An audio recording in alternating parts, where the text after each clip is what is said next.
thunder hit the house like a fist. Mia's small hands clutched my shirt as I carried her into the living room. Outside, wind shoved rain across the street and the oak in my front yard creaked and groaned. A flash turned everything white. The lightning didn't just strike the tree. It split it. Wood tore with a crack that shook the windows. Half the trunk slumped toward the driveway. Mia whimpered and pressed her face into my shoulder. "It's okay," I told her more out of habit than certainty. Then the doorbell buzzed. Long, urgent, wrong. I set Mia on the couch, grabbed the flashlight, and opened the front door. Rain slapped my cheeks. Ava Sinclair stood on my porch soaked through. Her hair clung to her face. Water streamed off her coat. She hugged a waterproof portfolio to her ribs like it was the only solid thing left. At work, Ava could cut through a room with one sentence. Here, she looked like someone who'd been running for miles. "Ethan," she said, "can I come in?" "Ava." "Are you okay?" My voice came out quieter than I meant. She stepped inside and looked back into the dark before I shut the door quick as a flinch. The kitchen light flickered once. Ava swallowed and spoke fast, low. "I'm pregnant." Her hand moved to her stomach, protective without thinking. "And the board wants me out," she added. "They're calling it restructuring." My throat tightened. I thought of Gordon Vale's polite smile, the way it never reached his eyes. I thought of every time I'd apologized for leaving early because Mia needed me. "That's discrimination," I said. "They can't fire you for that." Ava's gaze didn't blink. "They will.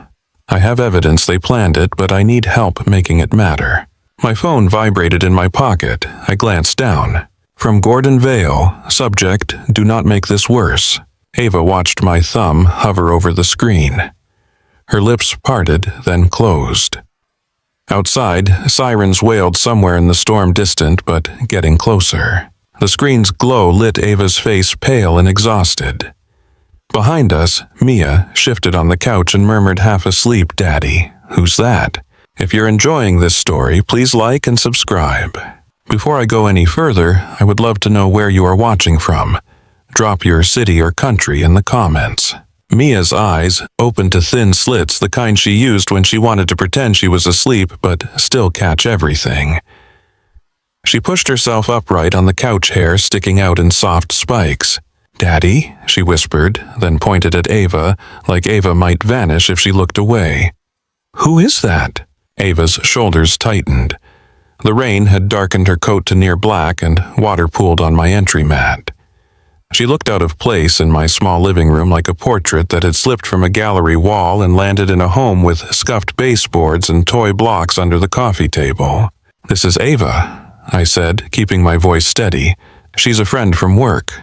Mia sat up straighter. "She's pretty." Ava blinked, caught off guard. "Hi, Mia." Mia's gaze traveled down to the portfolio pressed against Ava's side. "Is that a book?" "It's..." Ava glanced at me. "It's paperwork." Mia nodded like she understood, then tilted her head. "Are you my daddy's girlfriend?" I felt heat rush up my neck. Ava's cheeks colored, and for a second she looked younger, almost embarrassed. The storm boomed again, saving us from answering. "Mia," I said, reaching for the blanket and tucking it around her. "How about hot chocolate, the kind with the tiny marshmallows?" Her eyes lit up. "Yes." I guided Ava toward the kitchen. It was narrow, more hallway than room, but it was warm and the sound of the rain softened there. I set the flashlight on the counter and found the matches. The overhead light flickered like it was thinking about giving up. Ava set the portfolio on the table with care, like it might shatter. Her hands were trembling, not dramatically, just enough that I noticed. "You should take your coat off," I said. She hesitated, then slid it from her shoulders. Underneath was a blouse that had once been crisp. Now it clung to her, damp and wrinkled. She brushed wet hair back from her forehead, and I saw the fatigue underneath the makeup she wore at work. The perfect eyeliner, the sharp lipstick, the expression that kept people at a distance. Tonight, it was all softened by rain and exhaustion. "I didn't know where else to go," she said. The kettle clicked as I turned the stove on. "You have a condo. You could have called security." You could have gone to a hotel. Ava's eyes lifted, and there was something in them that made me slow down. Not fear, exactly. More like someone who had already tried all the obvious doors and found them locked. My building lost power, she said, and the elevators stopped. Security is contracted. They report to the board, not me. She let out a short breath. I was in the garage sitting in my car, and I realized I couldn't even get into my own place without someone logging it. That word hit me. Logging. I poured cocoa powder into a mug and stirred it into hot milk. So you drove here? Yes, and they emailed me. I held up my phone. Ava's gaze sharpened, and the old Ava flashed through for a split second the CEO who could read a room and name every threat. Gordon. I watched her swallow. Her hand slid over her stomach again, slow and protective. How far does this go? I asked. Ava unlatched the portfolio. Inside were neatly stacked papers clipped and tabbed with colored flags. Meeting notes, calendar prints, email chains with names redacted. There was a smell of paper and faint perfume. They started moving pieces months ago, she said. At first I thought it was normal pushback. I changed the roadmap. I cut contracts that did not make sense. I refused to chase trends. The board complained. That's their job. Then I told my chief of staff I was pregnant, and within a week Gordon asked me if I planned to step back. My jaw tightened. Did you tell him no? I laughed, she said, but it was not a real laugh. I told him this company was built by people who work, not by people who smile for investors. I told him I was not going anywhere. The kitchen light blinked. The refrigerator hummed louder, then softer like it was breathing. Ava flipped to a document and slid it toward me. This is the draft they plan to use. They call it succession stabilization. They will say the market needs continuity. They will say the company needs a leader who can travel without limitation and be fully available. My eyes scanned the paragraph. The words were polite. The meaning was not. I imagined Ava sitting at the head of the conference table while men in suits talked around her, describing her life as a liability. That's discrimination. I said again, but it sounded thinner this time, like a label you put on a bruise, not a cure. Ava's fingers tapped the paper once.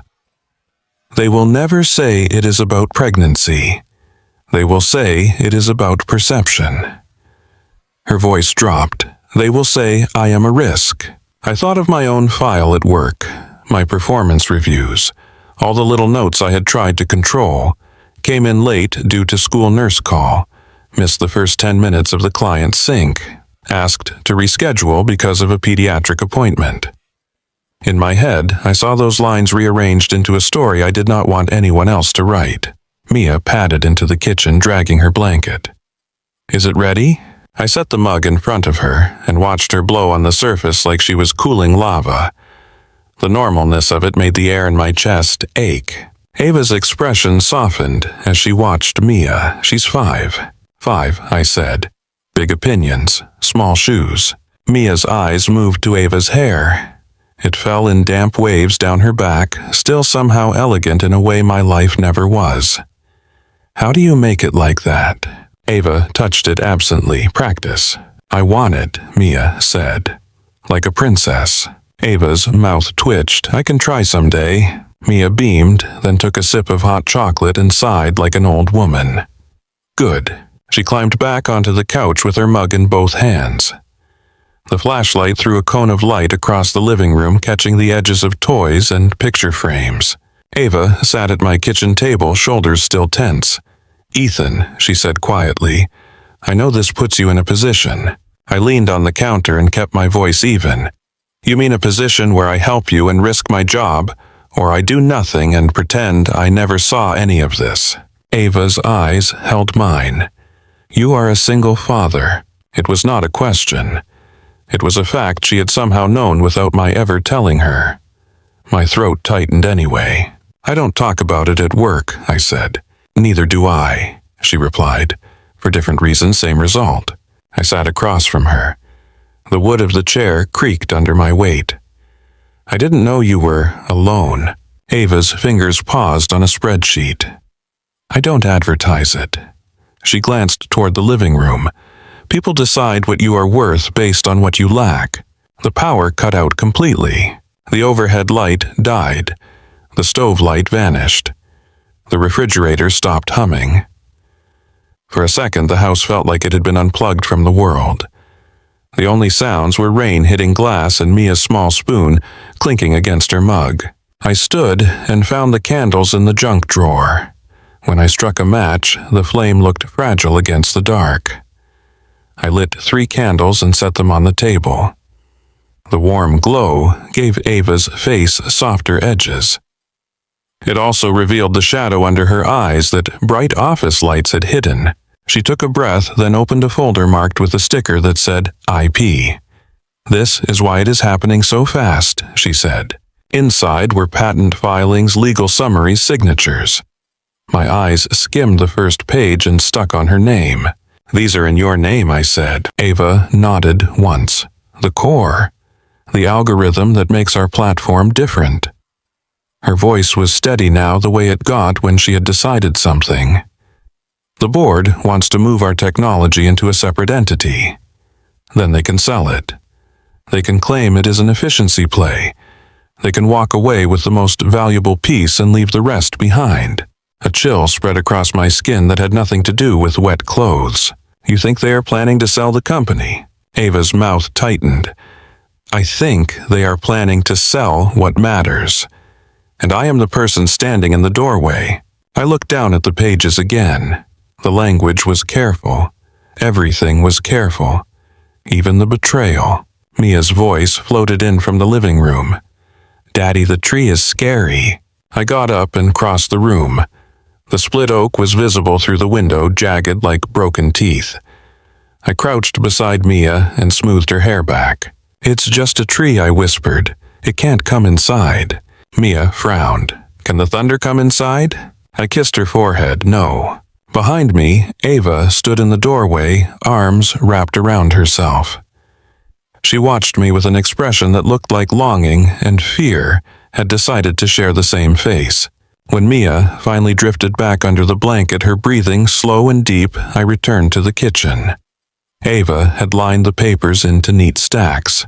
She had the same focus she had in a board meeting, except here it was lit by candlelight instead of a projector. How did you get all this? I asked. Ava's eyes stayed on the documents. I kept copies. I noticed patterns. Meeting invites moved without explanation. Conversations that stopped when I walked in. My access to certain reports delayed by hours. She looked up. I was trained to believe it was my imagination, that I was being emotional. The word landed between us like an insult someone else had spoken.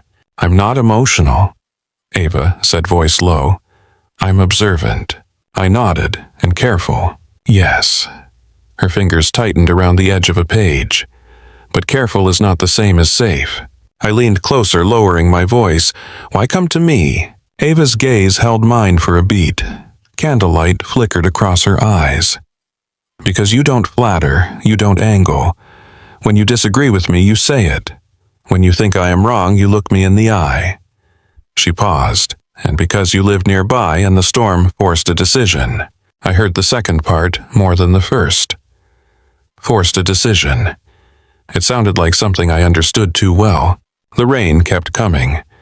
A branch scraped along the window, a slow dragging sound that made my shoulders tighten. Ava glanced toward the hallway. Do you have somewhere I can change? Bathroom's right there, I said. I can find you something dry. I dug through my dresser and found an old college shirt and a pair of sweatpants that were too big for her. When she came out, the shirt hung loose over her, the collar slipping off one shoulder. Her hair was towel-dried and tousled. She looked less like a headline and more like a person who could sit on the floor and build towers of blocks. I look ridiculous, she said. You look comfortable, I replied. Her lips curved just barely. No one has ever said that to me. The air shifted. Not romantic exactly, just closer. I gestured toward the hallway. You can take my room. Ava shook her head immediately. No, this is your home. Take it, I said. Mia wakes up early. If you sleep on the couch, you won't sleep at all. Ava's eyes moved toward the living room where Mia was curled into a small ball under her blanket. Does she always sleep out here? When she gets scared, I said, storms do it. Ava's hand pressed lightly to her stomach again. Storms do a lot of things. She moved down the hallway, then paused at the bedroom door. Ethan, she said softly, I am not asking you to be reckless. I sat on the couch and pulled a thin throw blanket over my legs. I know. Ava looked like she wanted to say more, then she nodded and stepped inside the bedroom. The door closed with a gentle click. The house settled into dark silence punctuated by rain. I stared at the ceiling, listening to Mia's quiet breaths and the distant rumble that rolled like heavy furniture across the sky. My phone lit up again. Not an email this time. A text message from an unknown number. You are making a mistake. A second message followed immediate. Help her, and you will be terminated for cause. The screen dimmed, then brightened again in my hand like it was breathing with me. You are making a mistake. Help her, and you will be terminated for cause. I sat very still on the couch. The storm pressed its wet palm against every window. A branch scratched the glass with a slow, patient sound, the kind you hear in movies right before something goes wrong. I turned the phone over face down on my thigh, as if that could erase what it said. In the hallway, Ava's door stayed shut. In the living room, Mia exhaled softly into her blanket, her little chest rising and falling in the candlelight. I watched her for a long moment, the way a parent watches a child, when the world feels unstable, like the only true thing left is that breathing. I slid the phone into my pocket and stood. The kitchen smelled faintly of cocoa and melted wax. I blew out the last candle, then checked the locks twice without meaning to. When I lay back down, my eyes stayed open. Every time thunder rolled, my mind replayed Gordon's subject line, then the unknown number's threat. For cause. 2 words that could turn my life into an eviction notice. At some point, the rain softened. Morning arrived gray and thin, as if the sky had used up all its color overnight. I woke to Mia's voice and the sound of water somewhere it should not have been. Not inside the house, thank God, but outside. A steady rush, like a faucet, left running. Daddy, Mia said, standing beside the couch with her blanket wrapped around her shoulders like a cape. The street is gone. I pushed myself up and went to the front window. The oak lay split and broken across the yard, one half angled toward the driveway like a fallen giant. Beyond it, the road shimmered not with rain, but with moving brown water. It slid past parked cars and swallowed the curb. My phone buzzed against my hip. One alert after another. Flash flood warning. Avoid travel. Seek higher ground. Behind me, a floorboard creaked. Ava stood in the hallway wearing my old shirt and sweatpants, hair messy from sleep. For a second, she looked like someone who had woken up in the wrong life. Then her eyes focused, taking in the water outside the split tree, the quiet in my shoulders. We are cut off, she said. Looks like it. Mia pressed her face to the glass. Can we go to school in a boat? Not today, I told her. Ava's hand went to her stomach again, a reflex I was starting to recognize before she did it. Does your neighborhood flood often? Not like this, I said. Arlington gets heavy rain, but this is something else. Mia turned toward Ava as if Ava had the authority to rewrite weather. Can you do my hair? Ava blinked, surprised by the question. Your hair? Mia nodded fiercely. Like yours. With the twisty thing. Ava's gaze softened. Bring a brush. Mia ran to her room and returned with a pink brush and a bag of hair ties. She climbed onto a kitchen chair and sat very still, chin lifted proud like she was about to be crowned. Ava stood behind her, fingers gentle as she worked through tangles. Mia winced once, then decided she did not want to admit it. You are brave, Ava said quietly. Mia smiled. I am. I filled the coffee maker, hands moving on autopilot, watching them from the counter. Ava's posture had changed. She was careful with Mia in a way I did not expect from a woman who could dismantle an executive argument in 30 seconds. She leaned in, her voice soft, asking Mia about her favorite color, her teacher's name, the stuffed animal tucked under her arm. Mia talked nonstop.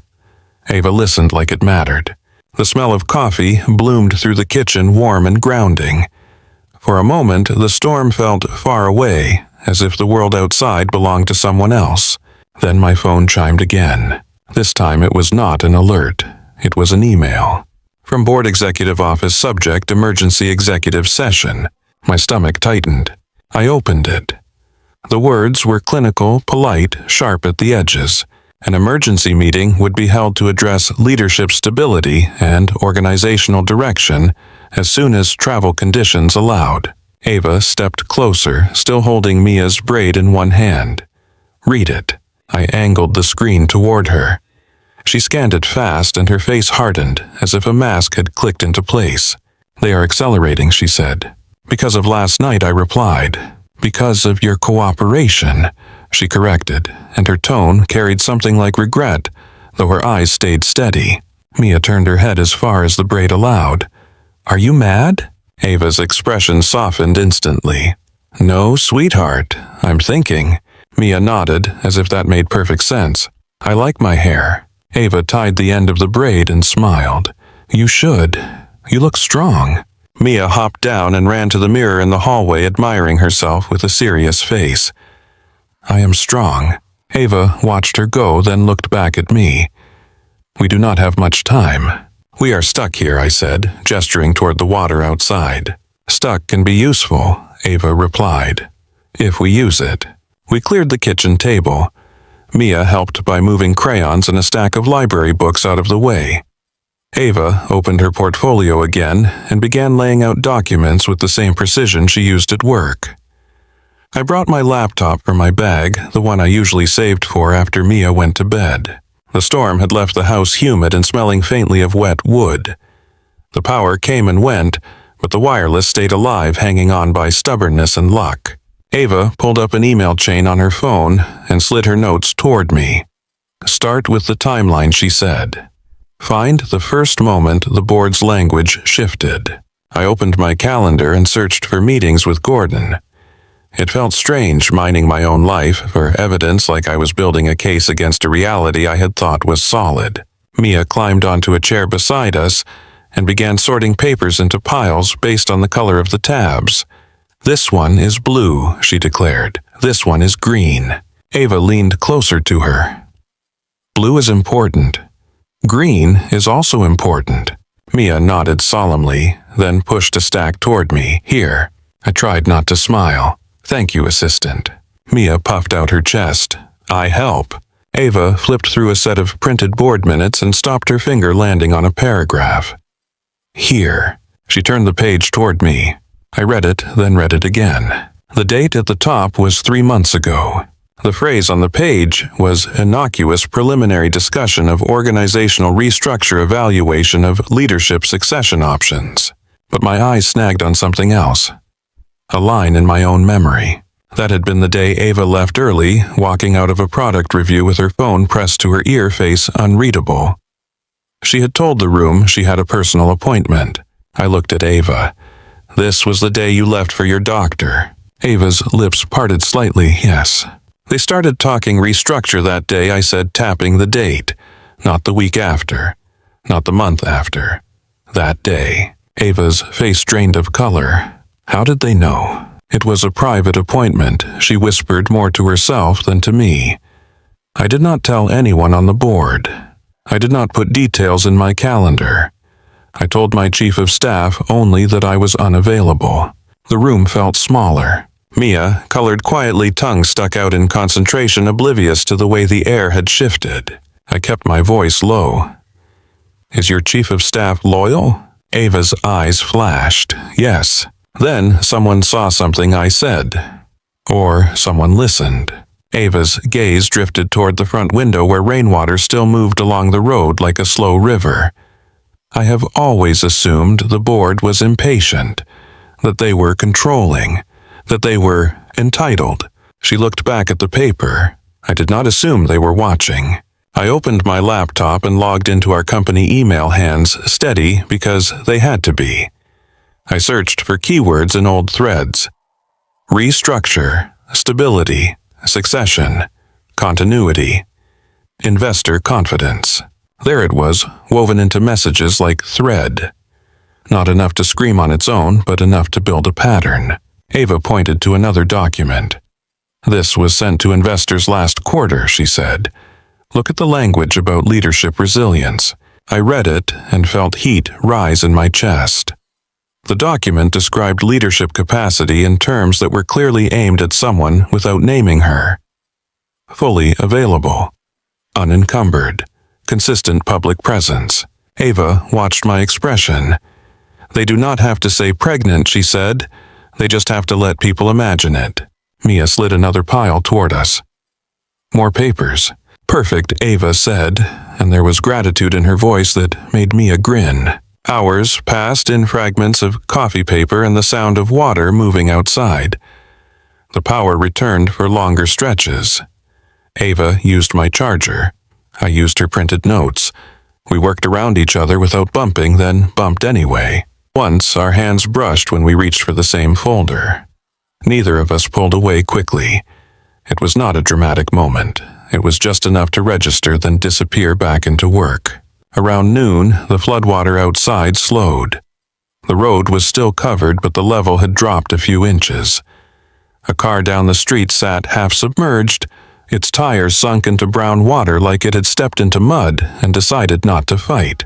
My phone buzzed again. A message from a neighbor: roads might clear by evening. People are moving cars to higher ground. Ava read it over my shoulder. Her breath stirred the hair at my temple. Evening, she said softly, then morning meetings. Mia looked up from her coloring. Are you going to work? Not today, I told her. Ava turned a page and froze. Her finger landed on a printed expense report. A line item that looked normal if you wanted it to. Strategic Consulting External Advisory Review. A number large enough to matter hidden among other numbers. Yeah. What is this? She asked. I leaned in. That vendor name is new. Ava's eyes narrowed. It should not be there. I typed the vendor name into the company system and nothing came up. No onboarding, no contract file, no internal reference. Ava's jaw tightened. If the board approved this, there should be paperwork. Unless someone kept it off the books, I said. Mia swung her legs under the chair. Daddy, can I have a snack? I stood up, grateful for a simple request. Yes, apples or crackers. Both, she said, because she was 5 and believed in abundance. I brought her snacks and sat back down, my gaze returning to the expense line. My pocket felt heavy with my phone, like the threats inside it weighed more than a device should. Ava leaned back in her chair and pressed her fingertips to her eyes for a second. When she lowered her hand, her composure had returned, but the softness was gone. They were not only preparing to remove me, she said. They were preparing to move something without me noticing. I thought of the unknown number's warning. I thought of Gordon's subject line. I thought of the way Ava had looked over her shoulder when she stepped into my house, as if the dark itself had ears. I slid my phone out and showed Ava the texts. She read them and something cold settled behind her eyes. Not fear. Calculation. They want you frightened, she said. They succeeded, I replied. Ava's gaze held mine. Frightened people make mistakes. Careful people do not. Mia crunched an apple slice and watched us. Are you two working? Yes, I said. What are you making? Ava answered before I could. We are making the truth easier to see. Mia nodded as if that sounded like a normal adult job, then went back to her snack. Ava reached for another folder and slid it closer. Keep going, she said. We build the timeline.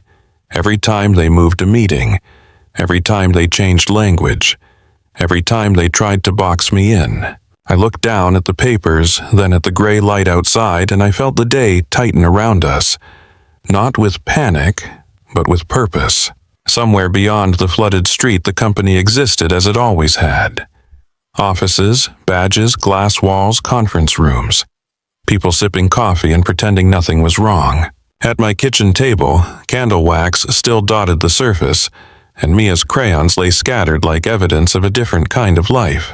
Ava's phone buzzed. She glanced at the screen and did not flinch, but her fingers curled around the edge of the table. "It's Gordon," she said. I watched the name on her screen, then looked at the expense report again, at the missing vendor at the date that matched her doctor appointment too perfectly. Outside, the water kept sliding past, pulling leaves and small branches along with it, as if the storm was still deciding what it would take. Ava stared at the name on her screen as if she could burn a hole through it. Gordon Vale. The phone buzzed again, impatient. Ava set it on the table without answering.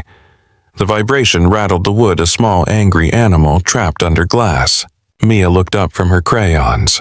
"Is that your phone?" Ava's voice softened on reflex. "Yes, sweetheart." "Is it work?" Ava glanced at me, then back at Mia.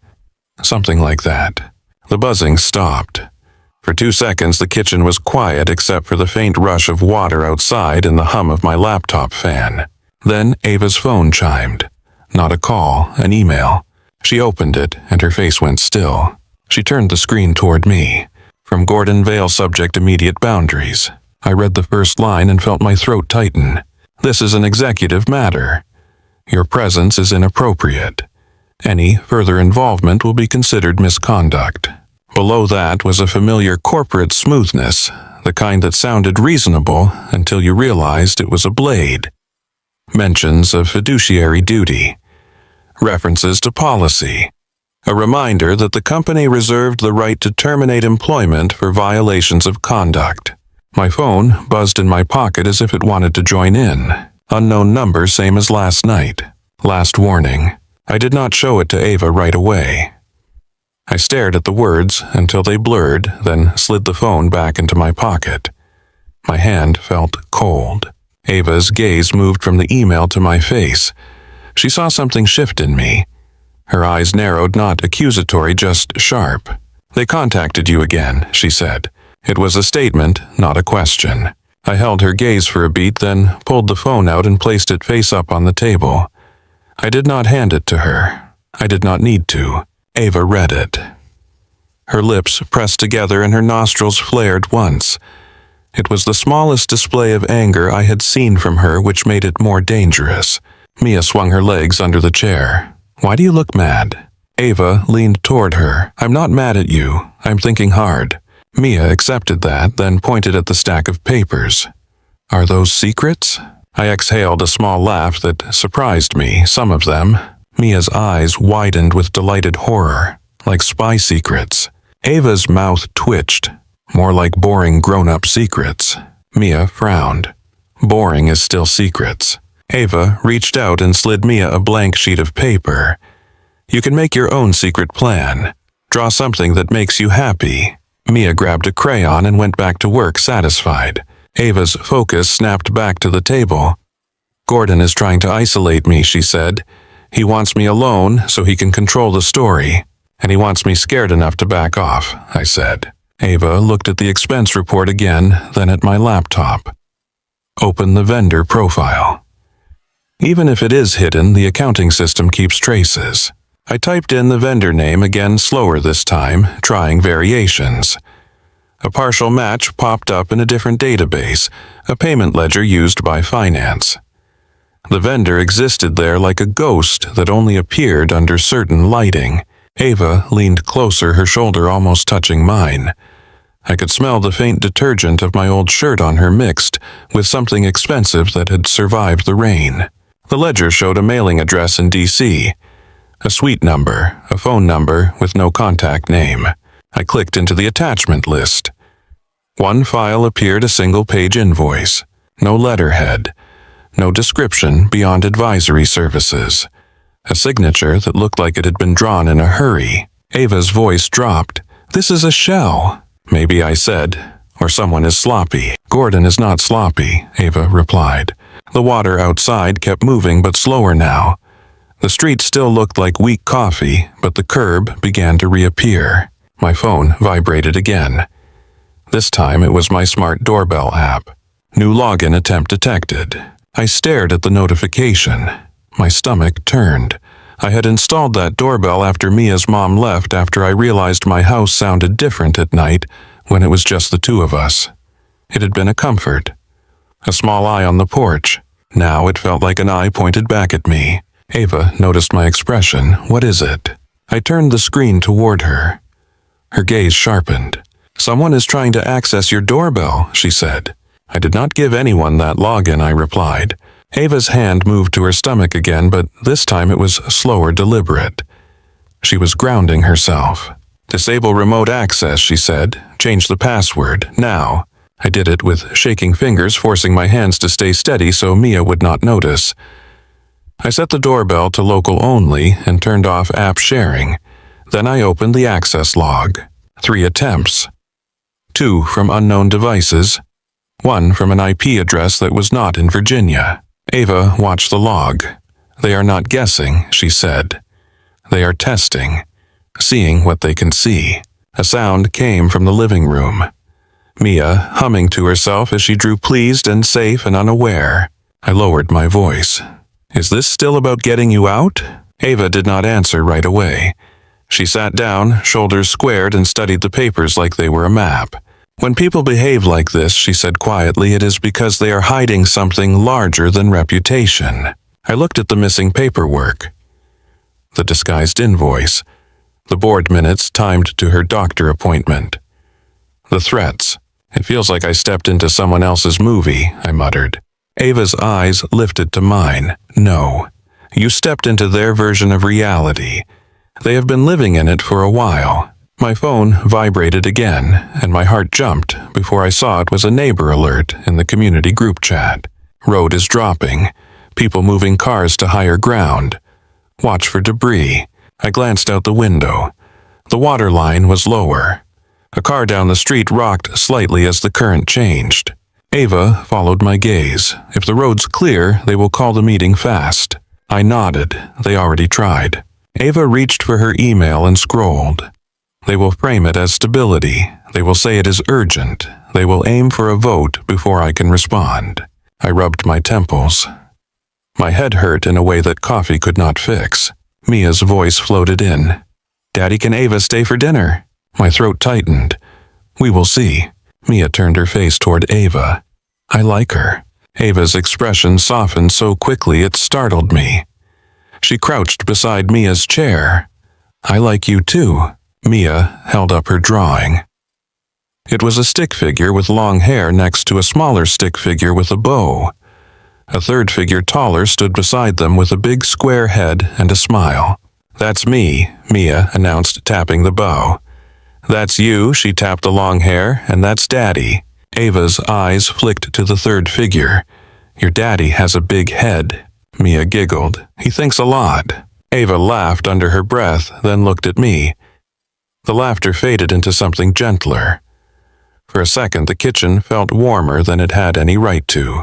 Then my phone buzzed again. This time it was a direct email to me from Gordon Vale. From Gordon Vale.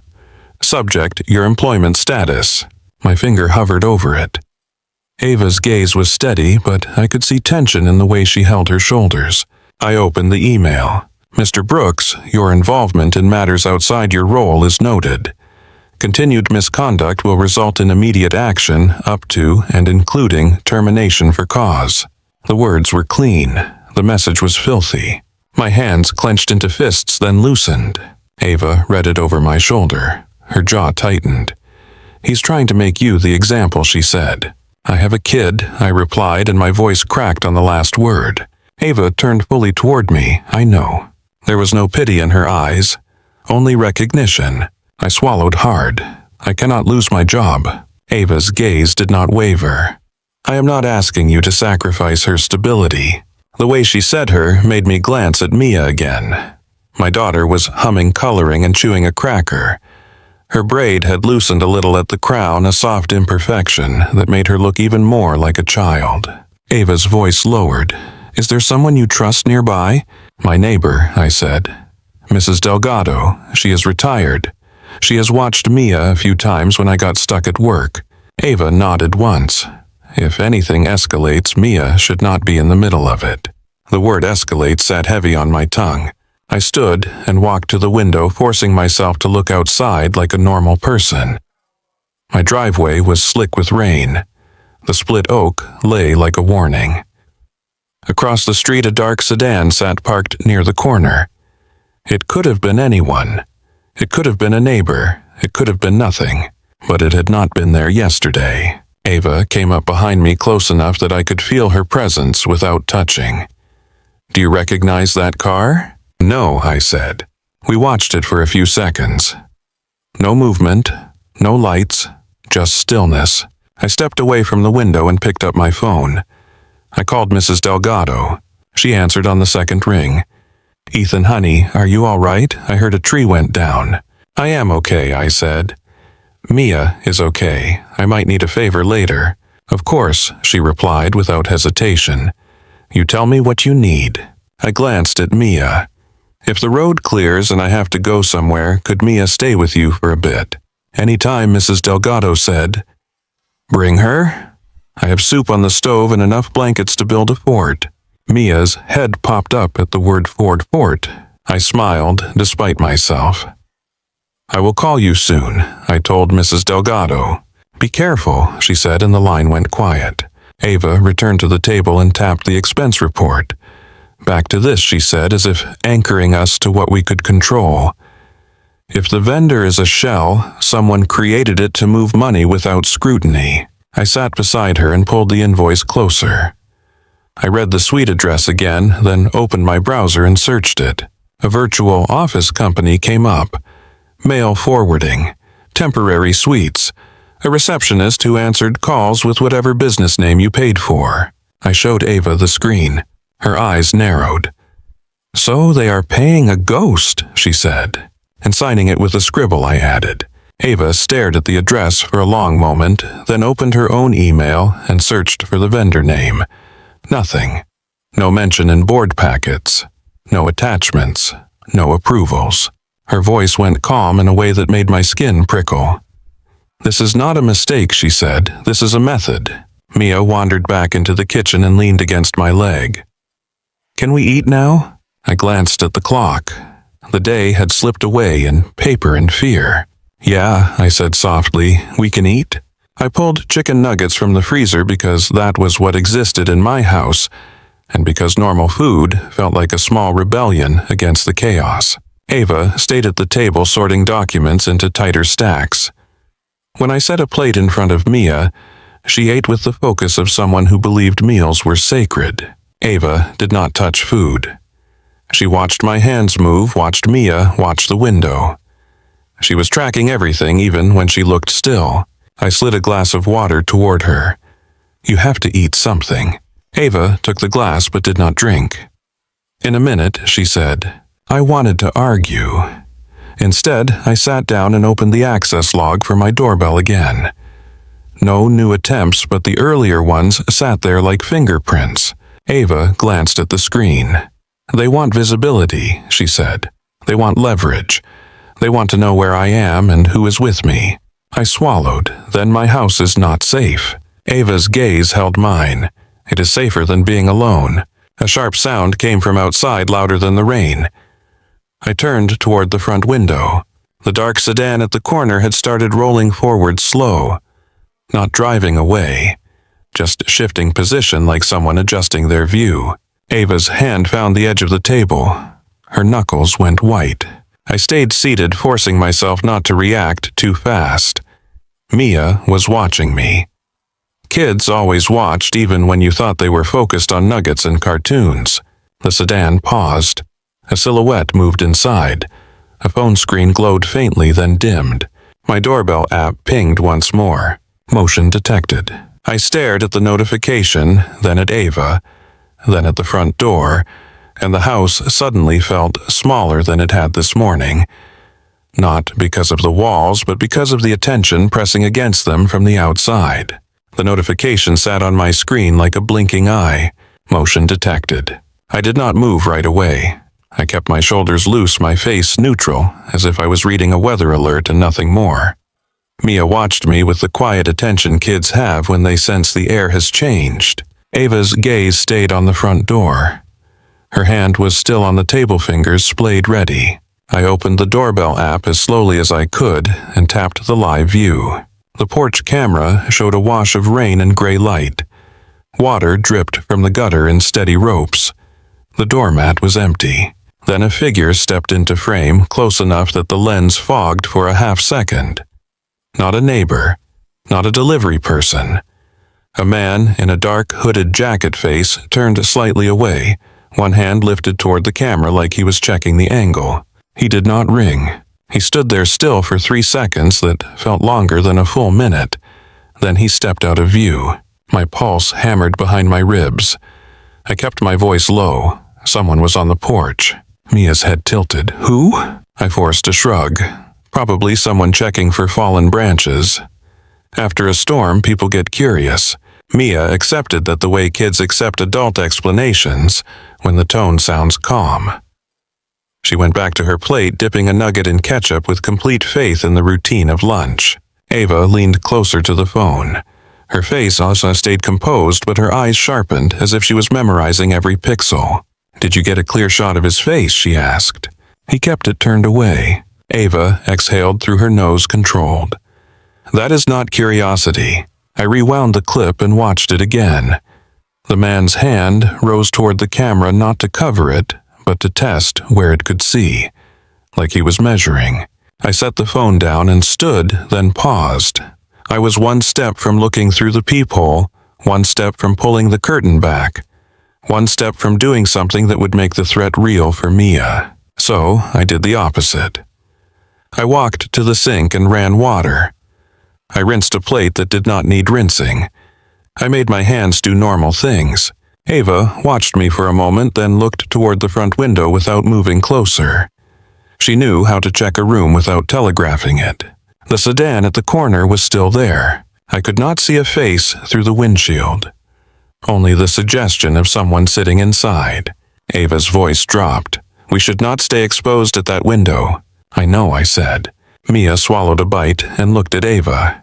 Are you scared? Ava's expression softened instantly like a switch flipped. She crouched beside Mia's chair, lowering herself to Mia's level. No, sweetheart, I'm just tired. Sometimes grown-ups get a serious face when we think about work. Mia studied her, then nodded. My teacher gets a serious face when kids eat glue. Ava's mouth twitched. That sounds reasonable. Mia leaned closer, whispering loudly.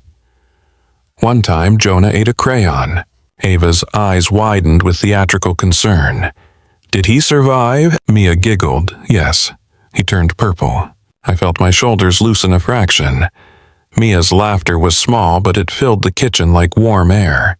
Ava stood and brushed her hands on the sides of my sweatpants, grounding herself again. If they are willing to come to your door, she said quietly, they are willing to do more. My phone buzzed with a community update. Someone posted a photo of the main road. The water had dropped enough to see the yellow line.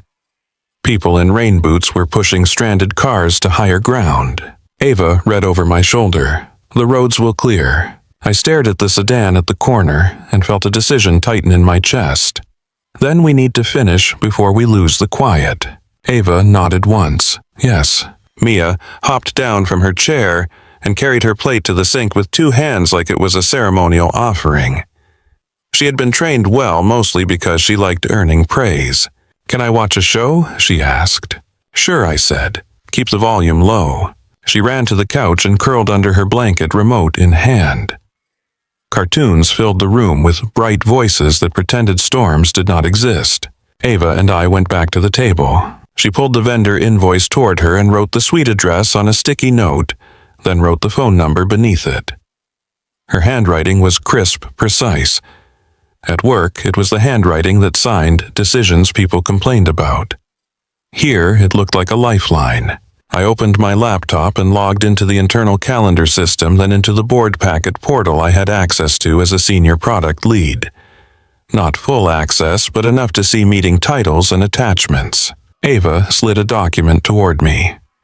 Look at the date of that board minutes entry again, she said. I did, the day of her appointment. Ava's eyes narrowed. Now look at what else happened that week. I searched my email for that week and saw the same pattern. A sudden change in review cadence. A new leadership alignment meeting added last minute. a request for a private investor briefing that Ava had not initiated. My throat tightened. They were building a narrative. Ava nodded. They were collecting language. They were planting phrases that sound neutral but have teeth. I clicked into the investor briefing request. The sender was Gordon's assistant, but the wording was not hers. It had Gordon's voice polished and careful. Ava leaned in close enough that her hair brushed my shoulder. I felt it, and it made my focus wobble for a fraction of a second. I forced it back. She pointed to a line, that phrase, leadership continuity. That is the same phrase in the restructure draft. I highlighted it. Then I searched the phrase across emails. It appeared in 3 separate threads over 2 months each time in a slightly different context. The repetition was too consistent to be accident. Ava's voice stayed calm, but I could hear strain under it.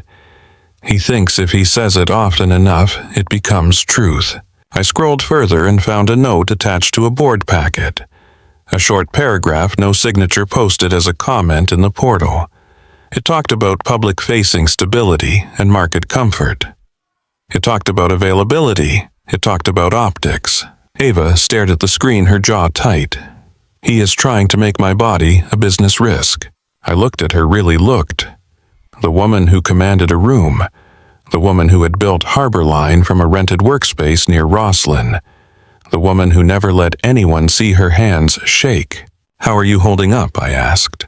Ava blinked as if the question surprised her.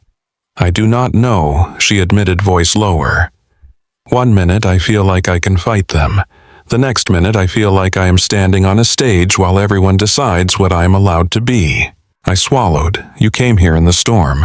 Ava's gaze flicked toward Mia on the couch. I did not want to be alone. The confession hung between us, quiet and heavy. Mia laughed at something on the screen. The sound cut through the tension like a small blade of light. Ava watched her for a moment. Her expression softened in a way that felt almost private. "She is lucky," she said. "I'm the lucky one," I replied without thinking. Ava looked at me, and for a second the kitchen felt smaller for a different reason. Then she straightened, pulling her focus back like a curtain. "We keep going." I nodded and opened another folder. This one was labeled Project Lighthouse. The name made my stomach tighten. It was our most protected work, a guidance system designed for emergency response drones, the kind that could map flood zones and find stranded people in minutes. We had pitched it to state agencies, then to federal contractors. The tech was valuable because it worked in conditions where other systems failed. I glanced at Ava. "Why is this in your personal portfolio?" Ava's eyes did not flinch. "Because I do not trust their vault anymore." I stared at the header pages, then at her name on the patent filings beneath. "You registered the core algorithm personally." Ava nodded once. "I built it. Before the first round of funding, before the board seats, before Gordon ever pretended to care." My mouth went dry. "That means if they push you out, they lose the heart of Lighthouse. That is why they need me gone quietly," Ava said. "They need me removed without a fight, without me taking people with me, without me calling attention to how valuable the core is. And without you locking them out," I added. Ava's gaze held mine. Yes, I felt the pieces sliding into place, cold and sharp. So the vendor invoice could be payment for someone helping move assets. Ava leaned back, eyes narrowed. Or payment for someone on the outside. The word outside made me think of the sedan, the porch visitor, the login attempts. I rubbed my palms against my jeans, trying to push the energy somewhere. "We need something more than patterns." Ava nodded. "We need one undeniable connection."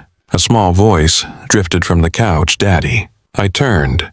Mia was sitting up, remote in her hand. "Can I show Ava a picture?" Ava's face softened. "Of course." Mia climbed off the couch and ran down the hallway to my small home office. She came back holding my tablet, the one I used for video calls when my laptop camera acted up. She plopped it onto the table and swiped with confidence. "Look." A photo filled the screen. The holiday party from last year. Harbor Line's logo on a backdrop, strings of warm lights, everyone dressed up and pretending they were relaxed. Mia pointed at Ava's face in the photo. You look like a movie star." Ava blinked surprised into a real smile. That was a very long night. Mia swiped again. Another photo, another. She was scrolling through the album the company had sent out after the event, the one employees were encouraged to share. Mia stopped on a shot that was not centered on anyone important. It was a candid photo near the bar, blurred at the edges, taken mid-conversation. "This man looks mean," Mia said, tapping the screen with a crayon-stained finger. In the background, half hidden behind a cluster of balloons, Gordon Vale stood close to someone with his back turned to the camera. Gordon's posture was different than in board meetings. Less polished, more intent. His hand was lifted, as if emphasizing a point, his face angled down toward the other man. I leaned closer and pinched the screen to zoom. The man's face was turned just enough to catch the jawline, the haircut, the shape of the ear. My breath caught. Ava watched my expression. "Ethan." I zoomed again, enhancing the brightness. The image pixelated, but the profile sharpened enough to confirm what my gut already knew. "That's Miles Kerr," I said. Ava frowned slightly. "Who is that?" I felt my pulse kick harder. "He is not on our board." I swiped back to the photo and zoomed in again, forcing my brain to accept it. Miles Kerr had been photographed at an event of a competitor 2 months earlier, standing near Redwood Dynamics' CEO. I remembered because our internal newsletter had compared Redwood's product launches to ours, a polite way of saying they were gunning for us. "Miles Kerr sits on Redwood's advisory council," I said, voice tight. "I've seen him on panels. He is connected to their strategy team." Ava's face went very still. The softness she had shown Mia drained away, replaced by something colder and sharper. She stared at the photo, as if she could pull more secrets out of it by force. "If Gordon is meeting with him," Ava said slowly, "then this is not just about my pregnancy." The words landed with weight. Mia blinked between us. "Is he a bad guy?" I forced myself to smile. "We are just figuring out who he is." Ava leaned toward Mia, gentle again. "You did a good job noticing him," she said. "You have very smart eyes." Mia beamed. "I do." I took the tablet and sent the image to my email, then saved it in a folder on my laptop. My fingers moved fast, almost shaking.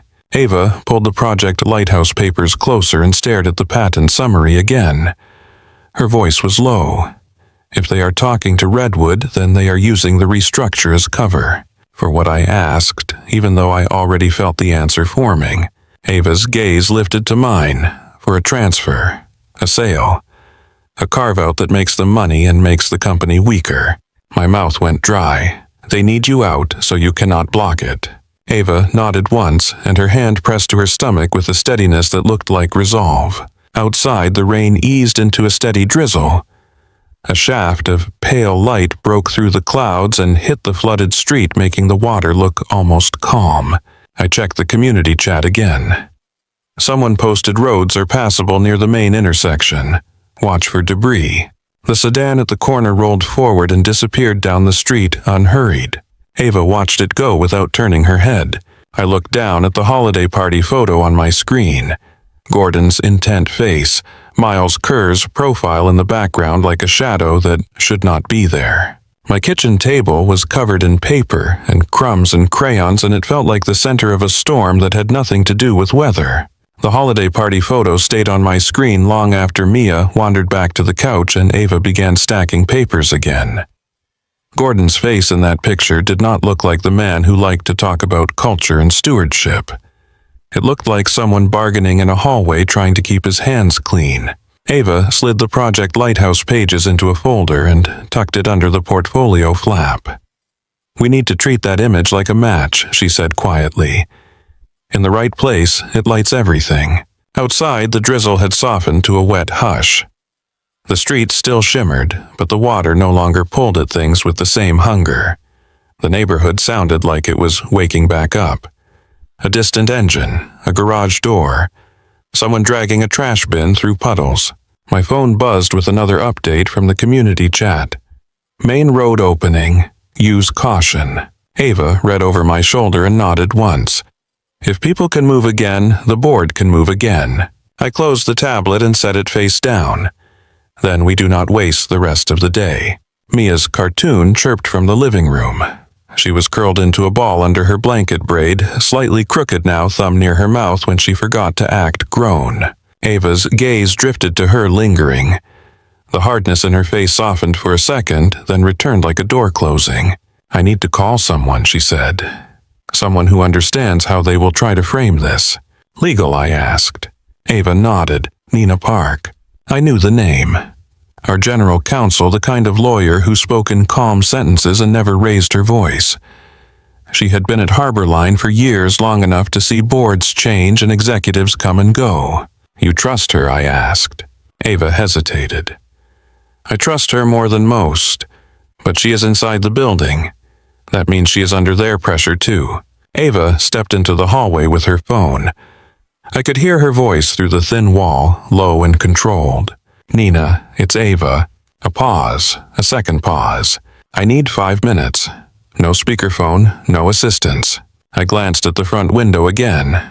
The dark sedan was gone. The porch was empty. The quiet made me uneasy in a different way, like a room after shouting ends. I went to the kitchen and started cleaning, not because it mattered, but because my hands needed to do something that felt normal. I gathered Mia's plate-wiped ketchup smears, tossed wet paper towels. The house smelled like damp wood and dish soap. Mia called from the couch. Daddy, can I have a cookie? We do not have cookies, I called back. Yes, we do, she said with complete confidence. I opened the pantry. There was a box of animal crackers on the top shelf, hidden behind oatmeal. Mia's confidence was justified. You are right, I admitted. Ava came back into the kitchen, eyes sharper than before. She hung up and set her phone on the table like it weighed too much. What did she say, I asked. Ava pulled a chair out, then sat without fully relaxing into it. She said the board will hide behind process. No matter what the motive is, they will try to make it look procedural. That is what they are already doing, I said. Ava nodded. Nina also said Gordon has been asking for policy interpretations all week. Employment conduct, confidentiality, conflicts. My stomach tightened. He is building a way to fire me. Ava's gaze stayed on me, yes. Mia patted in and held up the animal crackers. I found them. I raised an eyebrow. Interesting. I thought I found them. Mia grinned and pushed one into her mouth, cheeks puffing. We both found them.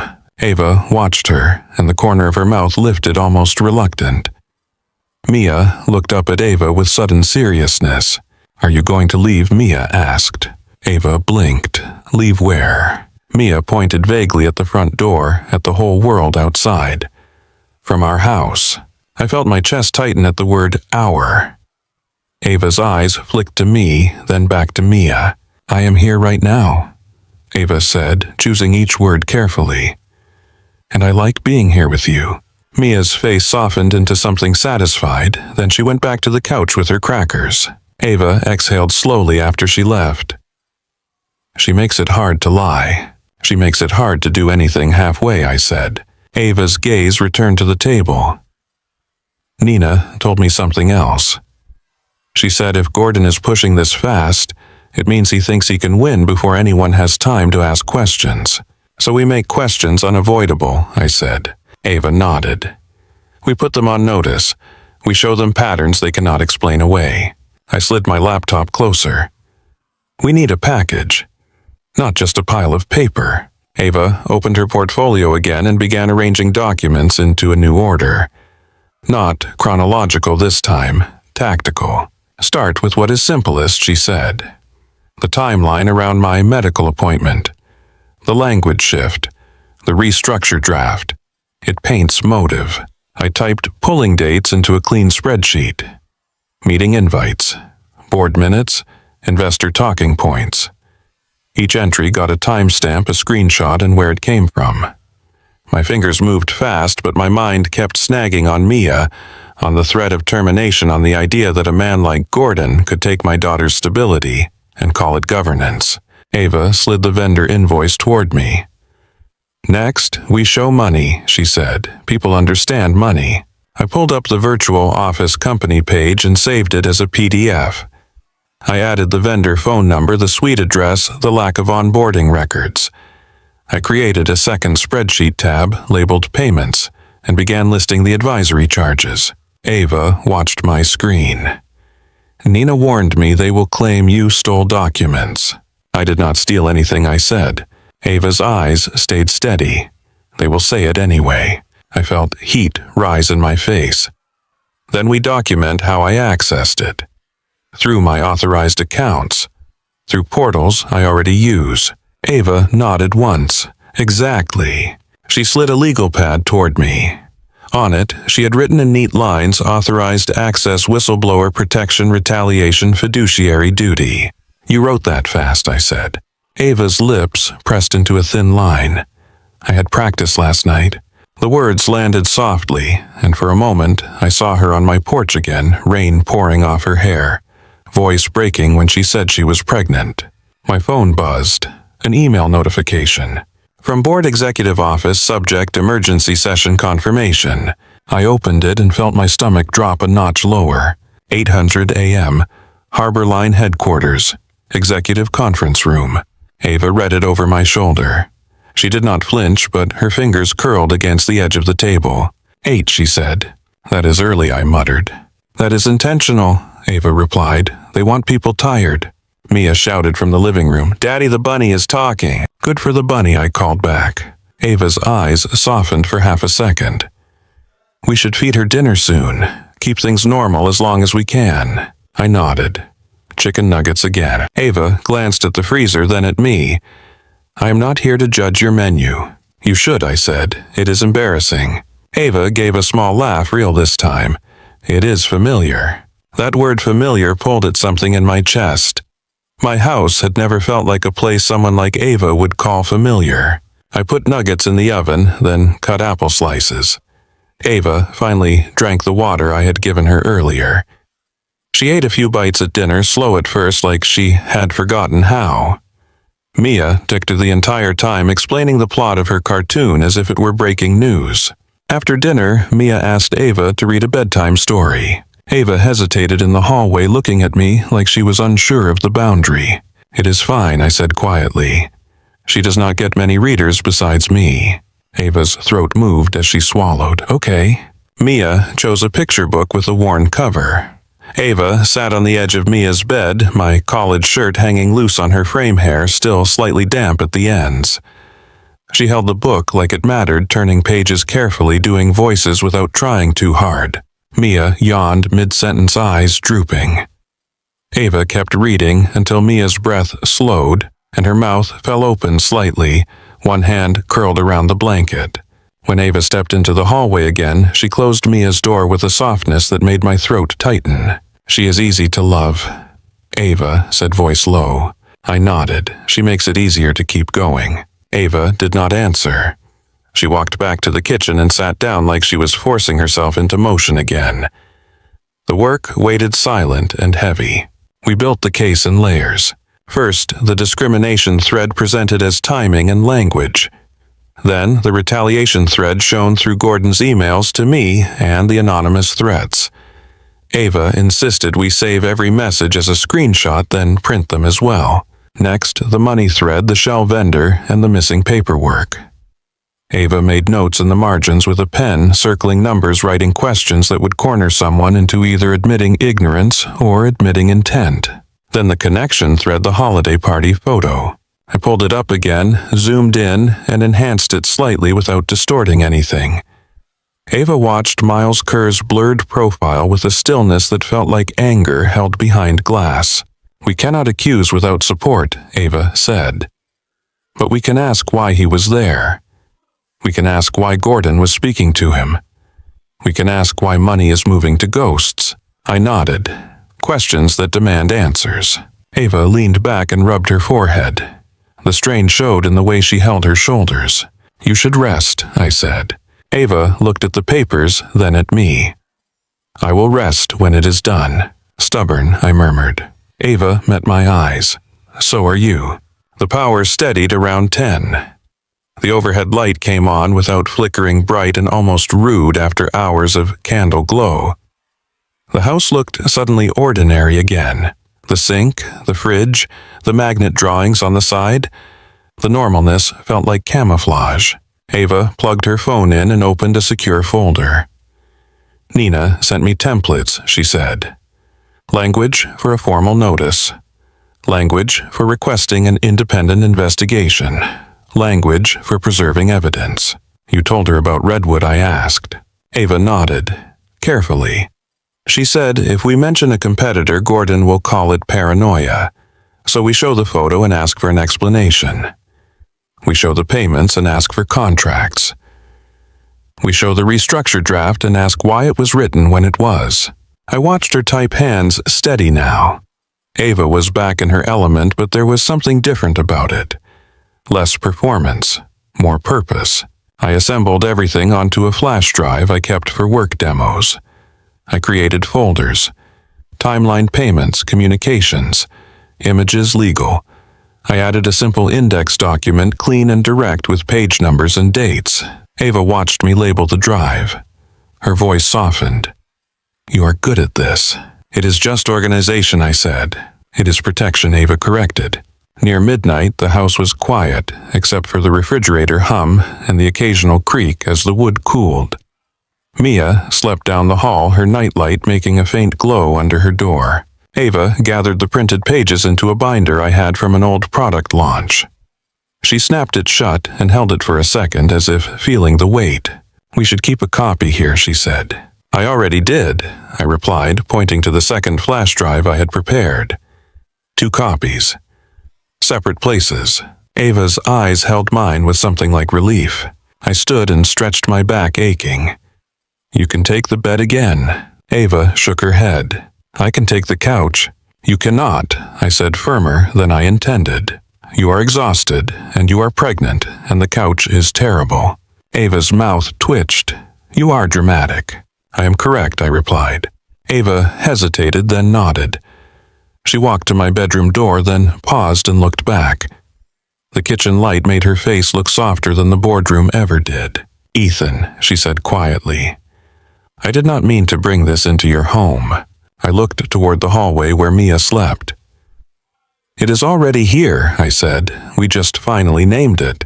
Ava exhaled slowly, then stepped into the bedroom. The door closed with a gentle click. I lay on the couch with my phone on the coffee table, the flash drive in my pocket like a stone. Outside, the world had stopped raging and settled into dripping silence. The split oak in the yard was a dark shape against the streetlight. My phone buzzed once more. Not a threat this time. A calendar reminder automatically synced from the board email. Emergency executive session, 8:00 a.m. I stared at the glowing screen until my eyes burned, then turned it face down and listened to the quiet, holding my breath for the next sound that might mean someone was close enough to touch the door. I must have dozed off at some point because the next thing I knew, the refrigerator clicked on, and the sound startled me awake. The house was still. Not the kind of still that feels peaceful, but the kind that feels like it is listening. I sat up on the couch and blinked at the dark. The streetlight outside cut a thin rectangle across the living room floor. Mia's blanket rose and fell in a slow rhythm. She had migrated from the couch to the rug sometime during the night, curled around her stuffed rabbit like it could stand guard. A floorboard creaked in the hallway. I turned my head and saw Ava at the end of the hall, barefoot, my old shirt hanging loose on her shoulders. Her hair was pulled back messy and quick, like she had done it without looking in a mirror. She stood there for a moment as if she was deciding whether to speak. You okay? I asked, softly. She shook her head once, almost imperceptibly. Couldn't sleep. I lifted the edge of the blanket off my legs and stood careful not to make the couch springs complain. Do you want water? Ava nodded and followed me into the kitchen. The overhead light felt too bright, so I left it off and turned on the small lamp near the sink. It cast a warm circle over the counter and left the corners of the room in shadow. Ava leaned against the table, eyes tired but alert. I poured water into a glass, then hesitated and pulled out a mug instead. Tea. She exhaled like the offer hit a place she had not admitted was aching. If you have it. I found a box of chamomile buried behind coffee filters. The kettle hissed. The quiet between us filled with small domestic sounds, the kind my life had but hers probably never made room for. Ava watched my hands. You did not have to do all this.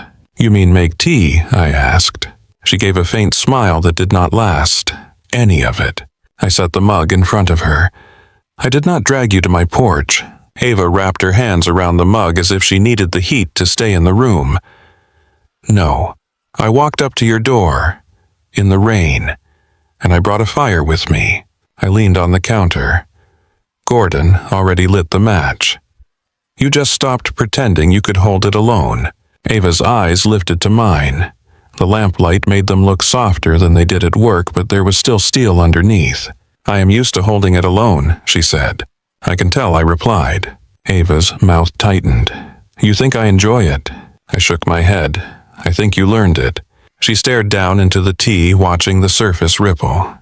When I was 28, I pitched my first investor group. All men. I had a prototype in my backpack and a debt I did not tell anyone about. They asked who my husband was. She looked up. Not if I had one, who? My jaw tightened. They asked if I planned on having children, she continued. They said it like they were asking about office space. I told them no. I said it with a smile. I got the funding. Then I went to my car and cried because I hated myself for saying it. The kitchen felt smaller, not because of walls, but because of the truth taking up space. I kept my voice low. So you built a company by pretending you were not human. Ava's lips pressed together. I built a company by giving them what they were willing to buy. A faint sound came from the living room. Mia shifted and mumbled something in her sleep. Ava's gaze flicked toward the doorway, then returned. I didn't know, I said. Ava's eyes sharpened a little. You did not ask. That is fair, I admitted. We are not exactly friends at work. Ava huffed a quiet laugh. No, we are not. The laugh faded. The air between us changed slow and almost reluctant. I set my palms on the counter and watched her. Why did you come here, Ava? Her eyes stayed on the mug. The power was out at my building. The elevators were dead. Security was not answering. I could have booked a hotel, but hotels have cameras and people who talk. She swallowed. I could have called a driver, but I did not want a stranger knowing where I was going. That does not explain me, I said. Ava's fingers tightened around the mug. She looked up. You want the honest answer? Yes. Ava held my gaze. Her voice came out quieter than before. Because you see me. I did not speak. She continued, careful now, like she was walking across glass. At work, most people see the role. They see the title. They see what they can get from me or what they have to protect themselves from. You do not flatter. You do not perform. When you disagree with me, you say it. When you think I am pushing too hard, you hold your ground. You look at me like I am a person. My throat tightened. Ava's eyes glistened, but the tears did not fall. And I'm tired of being a symbol. The words settled between us. I felt them in my chest like a weight. I am not a hero, I said quietly. Ava nodded. Neither am I. I took a step closer without thinking. Then I stopped as if my body remembered the rules before my mind did. Ava's gaze dropped to my hands, then back to my face. Ethan, she said softly, if you want me to leave, I will. My mouth went dry. Do you want to leave? Ava did not answer right away. She stared at me for a long moment, and in her face I saw two versions of her fighting. The Ava who survived by control. The Ava who showed up at my door, soaked and shaking because control had finally failed. I do not know what I want, she whispered. I reached out and brushed a loose strand of hair away from her cheek almost without permission. My fingertips barely touched her skin. She did not pull away. The touch was small. The impact was not. Ava's breath caught. Her eyes flicked to my mouth. Then she closed the distance. Her lips met mine like something she had refused to need for too long. For a second, I stood frozen, shock racing through me. Then my hands lifted, one settling against her waist, the other cradling the back of her head. She tasted like tea and rain, and a kind of ache I understood too well. The kiss was not gentle. It was not careful. It was relief and fear and loneliness folding into one. It felt like an argument that had been going on in silence for months finally decided to speak. Ava pulled back, first breath uneven. She rested her forehead against my chest for a beat, then looked up at me. "This complicates everything," she said, voice rough. I swallowed. Maybe we were already complicated. Ava's mouth twitched, but her eyes stayed serious. "They will use this. If they find out," I said. Ava stepped back as if she needed space to think. Her hands pressed to the edge of the table, knuckles pale. "They are already watching your porch. They tried to access your doorbell. They sent anonymous threats. If they want leverage, they will look for leverage." My pulse pounded again, the adrenaline returning like a wave. I forced myself to breathe. "So we keep it private." Ava's gaze held mine. "And we keep it clean.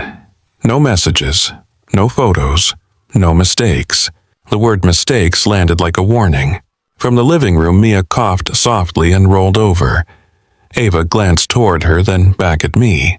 Ava's hand moved to her stomach and she pressed lightly as if checking that her body was still real. "I should not have done that," she whispered. I felt a flare of something hot and protective. "Do not say that." Ava's eyes softened, then hardened again. "I have to survive this meeting, and I have to keep my daughter safe," I replied. The words hung between us not as a barrier but as a shared truth. Ava took a steadying breath. "We need to check something." "What?" "My car," she said. "If they are tracking you, they might be tracking me too." The thought tightened my stomach. "You think they put something on it?" Ava nodded. "It happens. It is easy. And it explains how Gordon knew where you were." I grabbed my flashlight and my keys.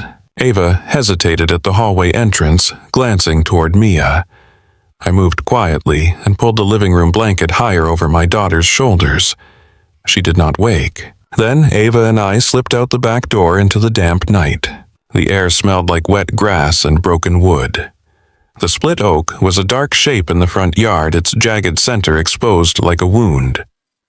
The street was quieter now, with only a few cars passing slowly through standing water. Ava's car was parked in my driveway, a sleek, dark sedan that looked too polished for my neighborhood. Water beaded on the hood, catching the flashlight beam like tiny glass marbles. Ava crouched and aimed the light under the rear bumper. I did the same under the front. "Look for anything that does not belong," she said. My hands were cold. The ground was slick.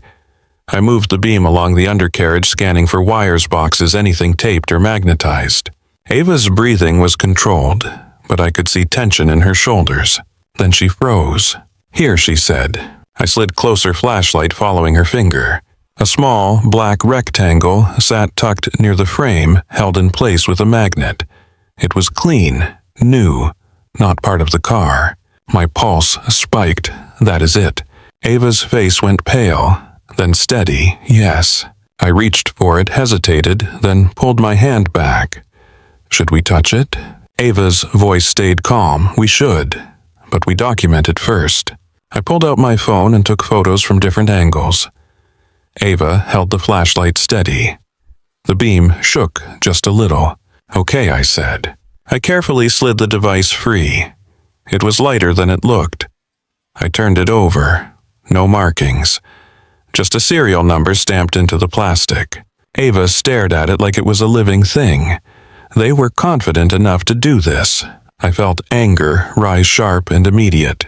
In my driveway, Ava's gaze lifted to me. "In your life." We stood there in wet silence, the device cold in my palm. Somewhere down the street a dog barked, then stopped. Ava's voice dropped. "We give this to Nina, and we keep a copy of the photos," I said. Ava nodded. "Yes." We went back inside, locking the door behind us. The warmth of the house hit my skin like a wave. The contrast made the fear feel even sharper. In the kitchen, I set the tracker on the table beside the flash drives and the binder. It looked small and harmless next to stacks of paper, which somehow made it worse. Ava sat down and closed her eyes for a second, breathing through her nose. When she opened them, she looked more like herself again, except now there was a new line of anger at the corner of her mouth. "They did not just want me out," she said. "They wanted control." I nodded. "And they are willing to cross lines to get it." Ava's gaze flicked to the clock. It was after 2. "We should sleep," she said. I almost laughed. In theory. Ava stood, then stopped. She looked at me. Really looked like she was seeing me in full for the first time. Not as an employee. Not as a potential ally. As a man with a child down the hall, a job under threat, and now a tracking device on his kitchen table. "I am sorry," she said. I shook my head. "Do not apologize for someone else's cruelty." Ava's eyes glistened again. This time she did not look away. "If you walk into that meeting with me, they will come after you harder." "I know," I said. "And Mia will feel it." Ava added, voice tight. I thought of my daughter asleep on the rug, the braid slipping loose, her trust intact. My chest ached. "I have spent 3 years trying to make her world stable," I said quietly. "I have been careful. I have been polite. I have swallowed things I hated because I needed the paycheck." I looked at the tracker, and they still came to my porch. Ava did not interrupt. I continued, voice steady now. "If I back away, they do it again. To you, to me, to anyone who is inconvenient." Ava's throat moved as she swallowed. "Ethan." I stepped closer. Not for another kiss. Just close enough to be honest. "Mia needs stability," I said. "She also needs to know I did not teach her to be afraid of bullies in cartoons and then bow to them in real life." Ava's eyes softened, and something in her expression broke open, small and raw. "Then we go together," she whispered. I nodded once, together. Ava's hand lifted and hovered near mine. Then her fingers threaded through my fingers, careful, quiet, like she was learning how to ask for something without paying for it. We stood like that for a moment, listening to the house. Mia's breathing, the refrigerator hum, the distant drip of rain from the gutters. Ava let go first, then straightened. The CEO mask returned, but it sat differently now. Less armor for show, more armor for survival. "I will try to sleep," she said. "So will I replied. Ava paused at the hallway, then turned back. Her eyes held mine for a beat. She did not smile. She did not speak. She simply looked like a woman who had decided not to disappear. I lay back on the couch and stared at the ceiling again. The flash drive pressed into my pocket like a reminder. The tracker sat on the table under the lamp, a small, black proof that fear had an address. Somewhere in the distance, thunder rolled again, faint this time, as if the sky was clearing its throat. I slept in fragments, the kind that feel like falling down short stairs. Each time I drifted off, I saw the black tracker on the table. Each time I woke, the house was still, as if it was holding its breath with me. At 5:30, my alarm buzzed. I sat up, rubbed my face, and listened. No footsteps outside. No car doors. Just the low hum of the refrigerator and the faint drip from the gutters. Ava was already in the kitchen. She stood at the counter in the soft morning light, hair pulled back clean. Posture straight. My oversized shirt replaced by a fitted black turtleneck she must have pulled from her portfolio. Her blazer was draped over a chair. She held a mug in both hands and stared into it like it might offer answers. "You didn't sleep," I said. "I slept enough," she replied, and the tone was pure. Ava controlled and clipped. Then her eyes flicked to my face and softened slightly. "How's Mia?" I glanced down the hall, still out. Ava nodded, then gestured toward the table. The binder sat there fat with paper. 2 flash drives lay beside it. The tracker was sealed in a clear plastic bag, my best attempt at keeping it untouched. I had printed the photos of it and the porch clip stills on my cheap home printer ink, a little streaked but legible. Ava set her mug down. "We take everything," she said, "but we present only what we need." I reached for the binder. Timeline first. Ava nodded. timeline first. I checked my phone. No new threats overnight, just the calendar reminder. 8 a.m. Harbor Line headquarters. You ready? I asked. Ava's hand went to her stomach, light and protective. No, she said. Yes. That was the closest thing to honesty and bravery sharing the same sentence. At 6:15, Mia padded into the kitchen with her stuffed rabbit pressed to her cheek. Her braid had loosened into a soft wave and her eyes were puffy with sleep. Is it morning? She asked. It is, I said, crouching to her level. We have to go to work for a little bit. Mia's gaze slid to Ava. Ava's going too. Yes, Ava said gently, kneeling. I have a meeting. Mia blinked, then looked at me. Am I going to school? Not today, I said. You're going to Mrs. Delgado's for a few hours. Mia's face brightened. Fort Lady. Ava's lips curved. Fort Lady sounds powerful. Mia nodded seriously. She has soup. Ava glanced at me. Soup is a form of security. I almost smiled. In this neighborhood, yes. I packed Mia's little backpack with a change of clothes, snacks, and her favorite book. Ava watched quiet like she was absorbing the rhythm of it. When I zipped the backpack, Mia grabbed Ava's hand without asking. Ava froze for half a second, then let Mia's fingers thread through hers. We're going, Mia announced. Mrs. Delgado opened her door before I even knocked. She wore sweatpants, a cardigan, and the alert expression of someone who had lived long enough to smell trouble. There's my girl, she said, scooping Mia into a hug. Come in, come in. I've got soup and blankets and enough pillows to build a whole city. Mia squealed and dashed inside. Mrs. Delgado's eyes moved to Ava, taking her in with a calm that felt like a scan. And you must be the guest.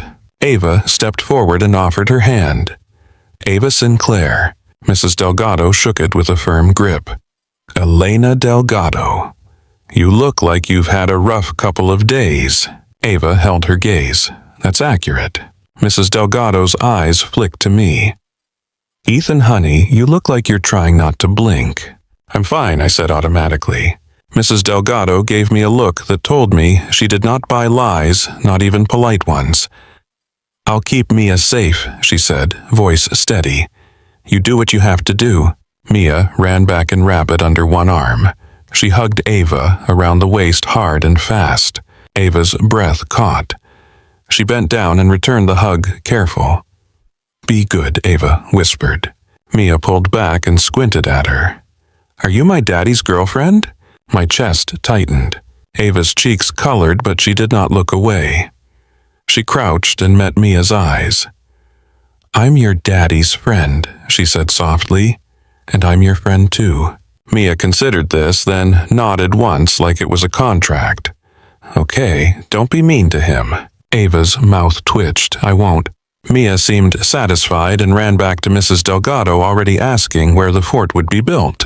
I stood suddenly unsure what to do with my hands. Ava rose beside me, her expression composed, but her eyes stayed on Mia for a heartbeat longer than necessary. Mrs. Delgado stepped closer and lowered her voice. You two be careful, she said. People who send threats do not stop because you ask nicely. Ava's eyes sharpened. He received threats. Mrs. Delgado glanced at me. He didn't tell you. I exhaled. She knows now. Mrs. Delgado nodded once, then stepped back, her tone returning to warm. Okay, go. I'll feed her. I'll keep the door locked. We left. The drive into Harbor Line felt quieter than it should have. The roads were wet, but passable. Fallen branches lined the curbs like discarded bones. The city looked rinsed clean, but I knew better now. Clean did not mean safe. Ava sat in the passenger seat, binder on her lap, one hand resting over it, as if she could keep it steady through will alone. She stared out the windshield, jaw tight. You want music? I asked. No, she said. Silence is fine. We pulled into the garage beneath Harbor Line's glass tower.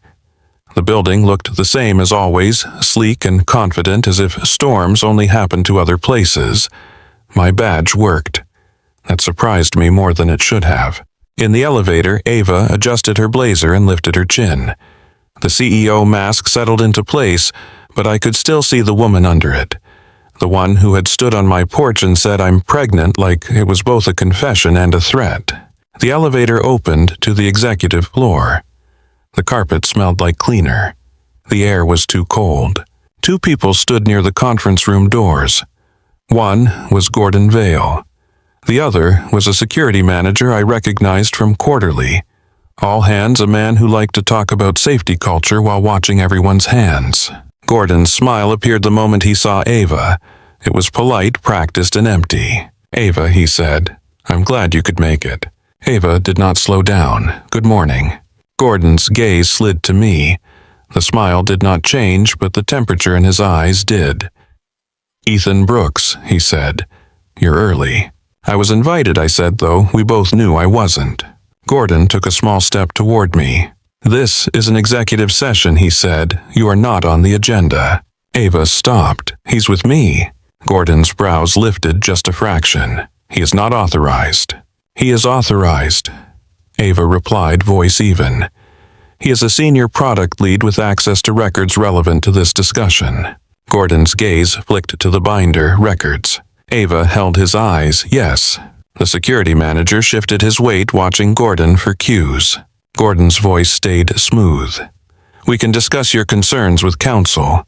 Ethan does not need to be present." Ava's expression did not change. "He does." Gordon's smile tightened. "Ava, do not make this harder." Ava stepped closer just enough that Gordon had to look up at her.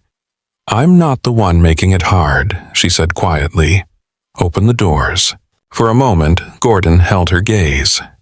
Then his smile widened, as if he had decided to let her walk into her own trap. "Fine," he said. "Let's proceed." The boardroom was all glass and clean lines. A long table, leather chairs, a screen at the far end. 8 board members sat, spaced out coffee cups and tablets in front of them. The general counsel chair was empty.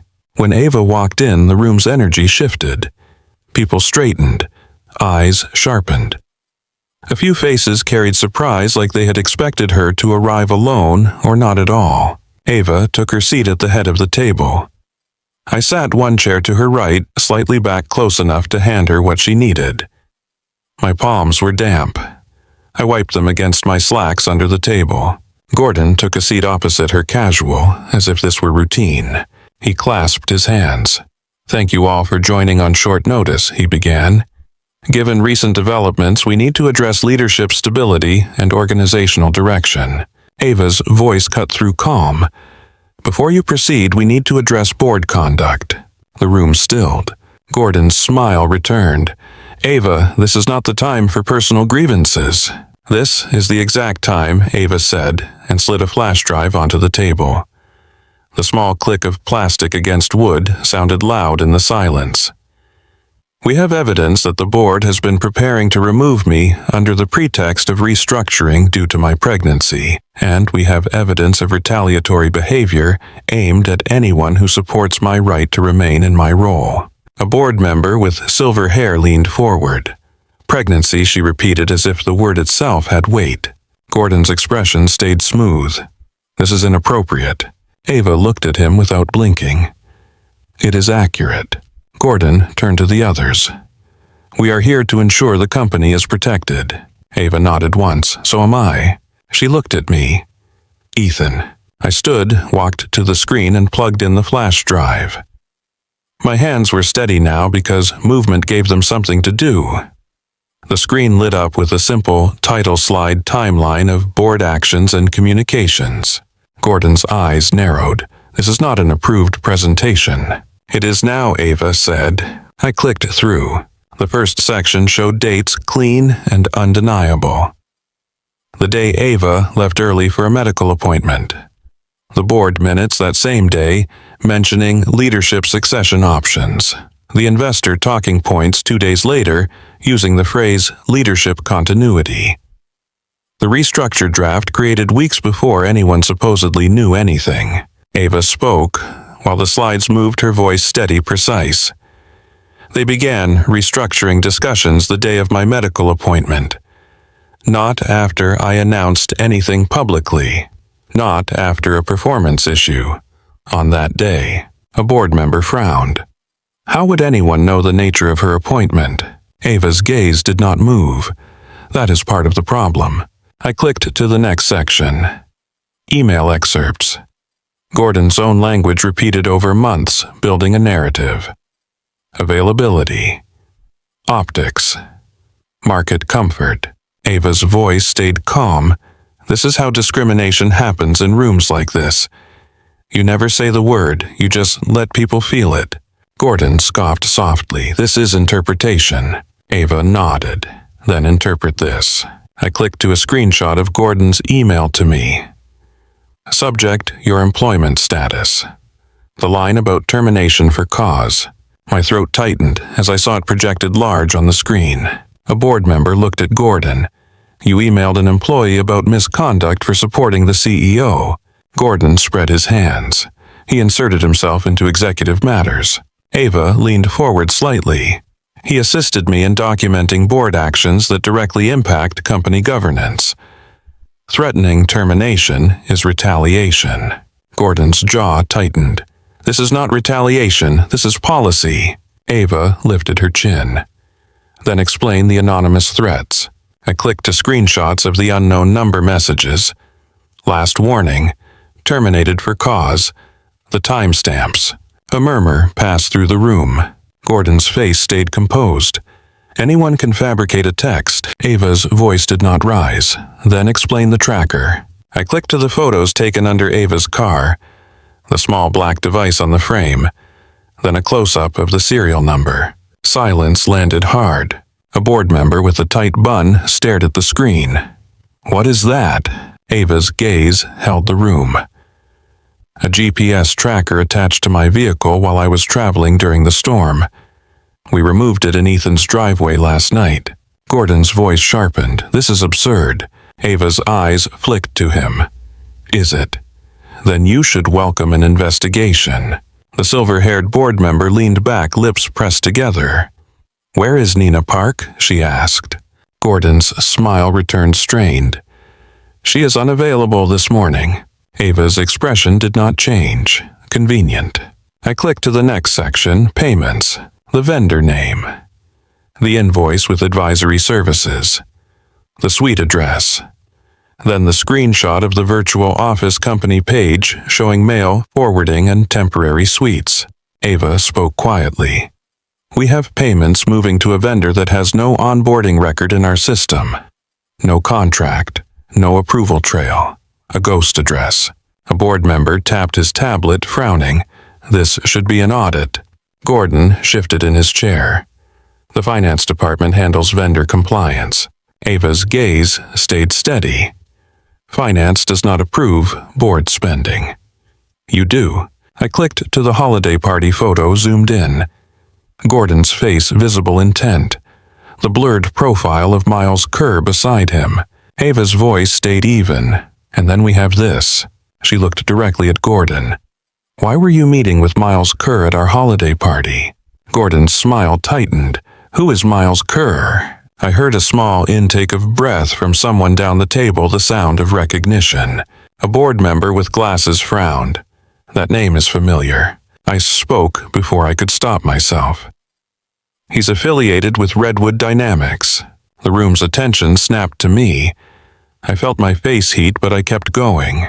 I've seen him at industry panels. Redwood's advisory council is public. Gordon's gaze sharpened like a blade. Mr. Brooks, you are out of line. Ava's voice cut in calm and cold. He is a witness. Gordon turned to the board. This is becoming a circus. Ava did not flinch, then stopped juggling knives. For a second, the air felt charged enough to spark. Gordon leaned forward, voice low. Ava, if you insist on dragging employees into this and circulating unapproved materials, the board has the authority to remove you. We also have the authority to terminate Mr. Brooks effective immediately for misconduct. My stomach dropped. Even expecting it did not make it easier. Ava's eyes stayed on Gordon. Do it, she said. The room stilled again. Gordon blinked. Excuse me. Ava's voice remained steady. Fire him, remove him, and I will resign. Today. A board member's eyes widened. Ava. Ava's gaze moved to the board, not pleading, not emotional, just clear. If you want stability, you do not create it by punishing employees who document governance issues. That is not stability, that is fear. Gordon's smile faltered. You would abandon the company. Ava's eyes narrowed. I built this company. I am not abandoning it. I am refusing to be erased. She placed her hand on the table, palm down, anchoring herself. And if I leave, you lose more than a CEO. You lose patents registered in my name. You lose client relationships I built personally. You lose the loyalty of the development team that has followed my vision from day one. I saw two board members exchange a look, quick and sharp. They understood leverage when they heard it. Ava's voice stayed calm. You will also inherit a legal battle you cannot keep quiet. Discrimination, retaliation, improper governance, unexplained payments, a tracker on my vehicle, and a photograph that raises questions you have not answered. Gordon's jaw worked as if he were chewing something bitter. Those patents belong to the company. Ava turned her head slightly. Some do, some do not. We can review the filings together if you like. Gordon's eyes flashed. Then he recovered, trying to regain the room. This is unacceptable, he said. We are trying to protect shareholder value. Ava looked at him like she could see the strings behind his words. Then start by protecting the company from the people willing to break laws to control it. Silence sat heavy. I could hear my own breathing. A board member cleared her throat. We need counsel present, she said. Another nodded. We need audit.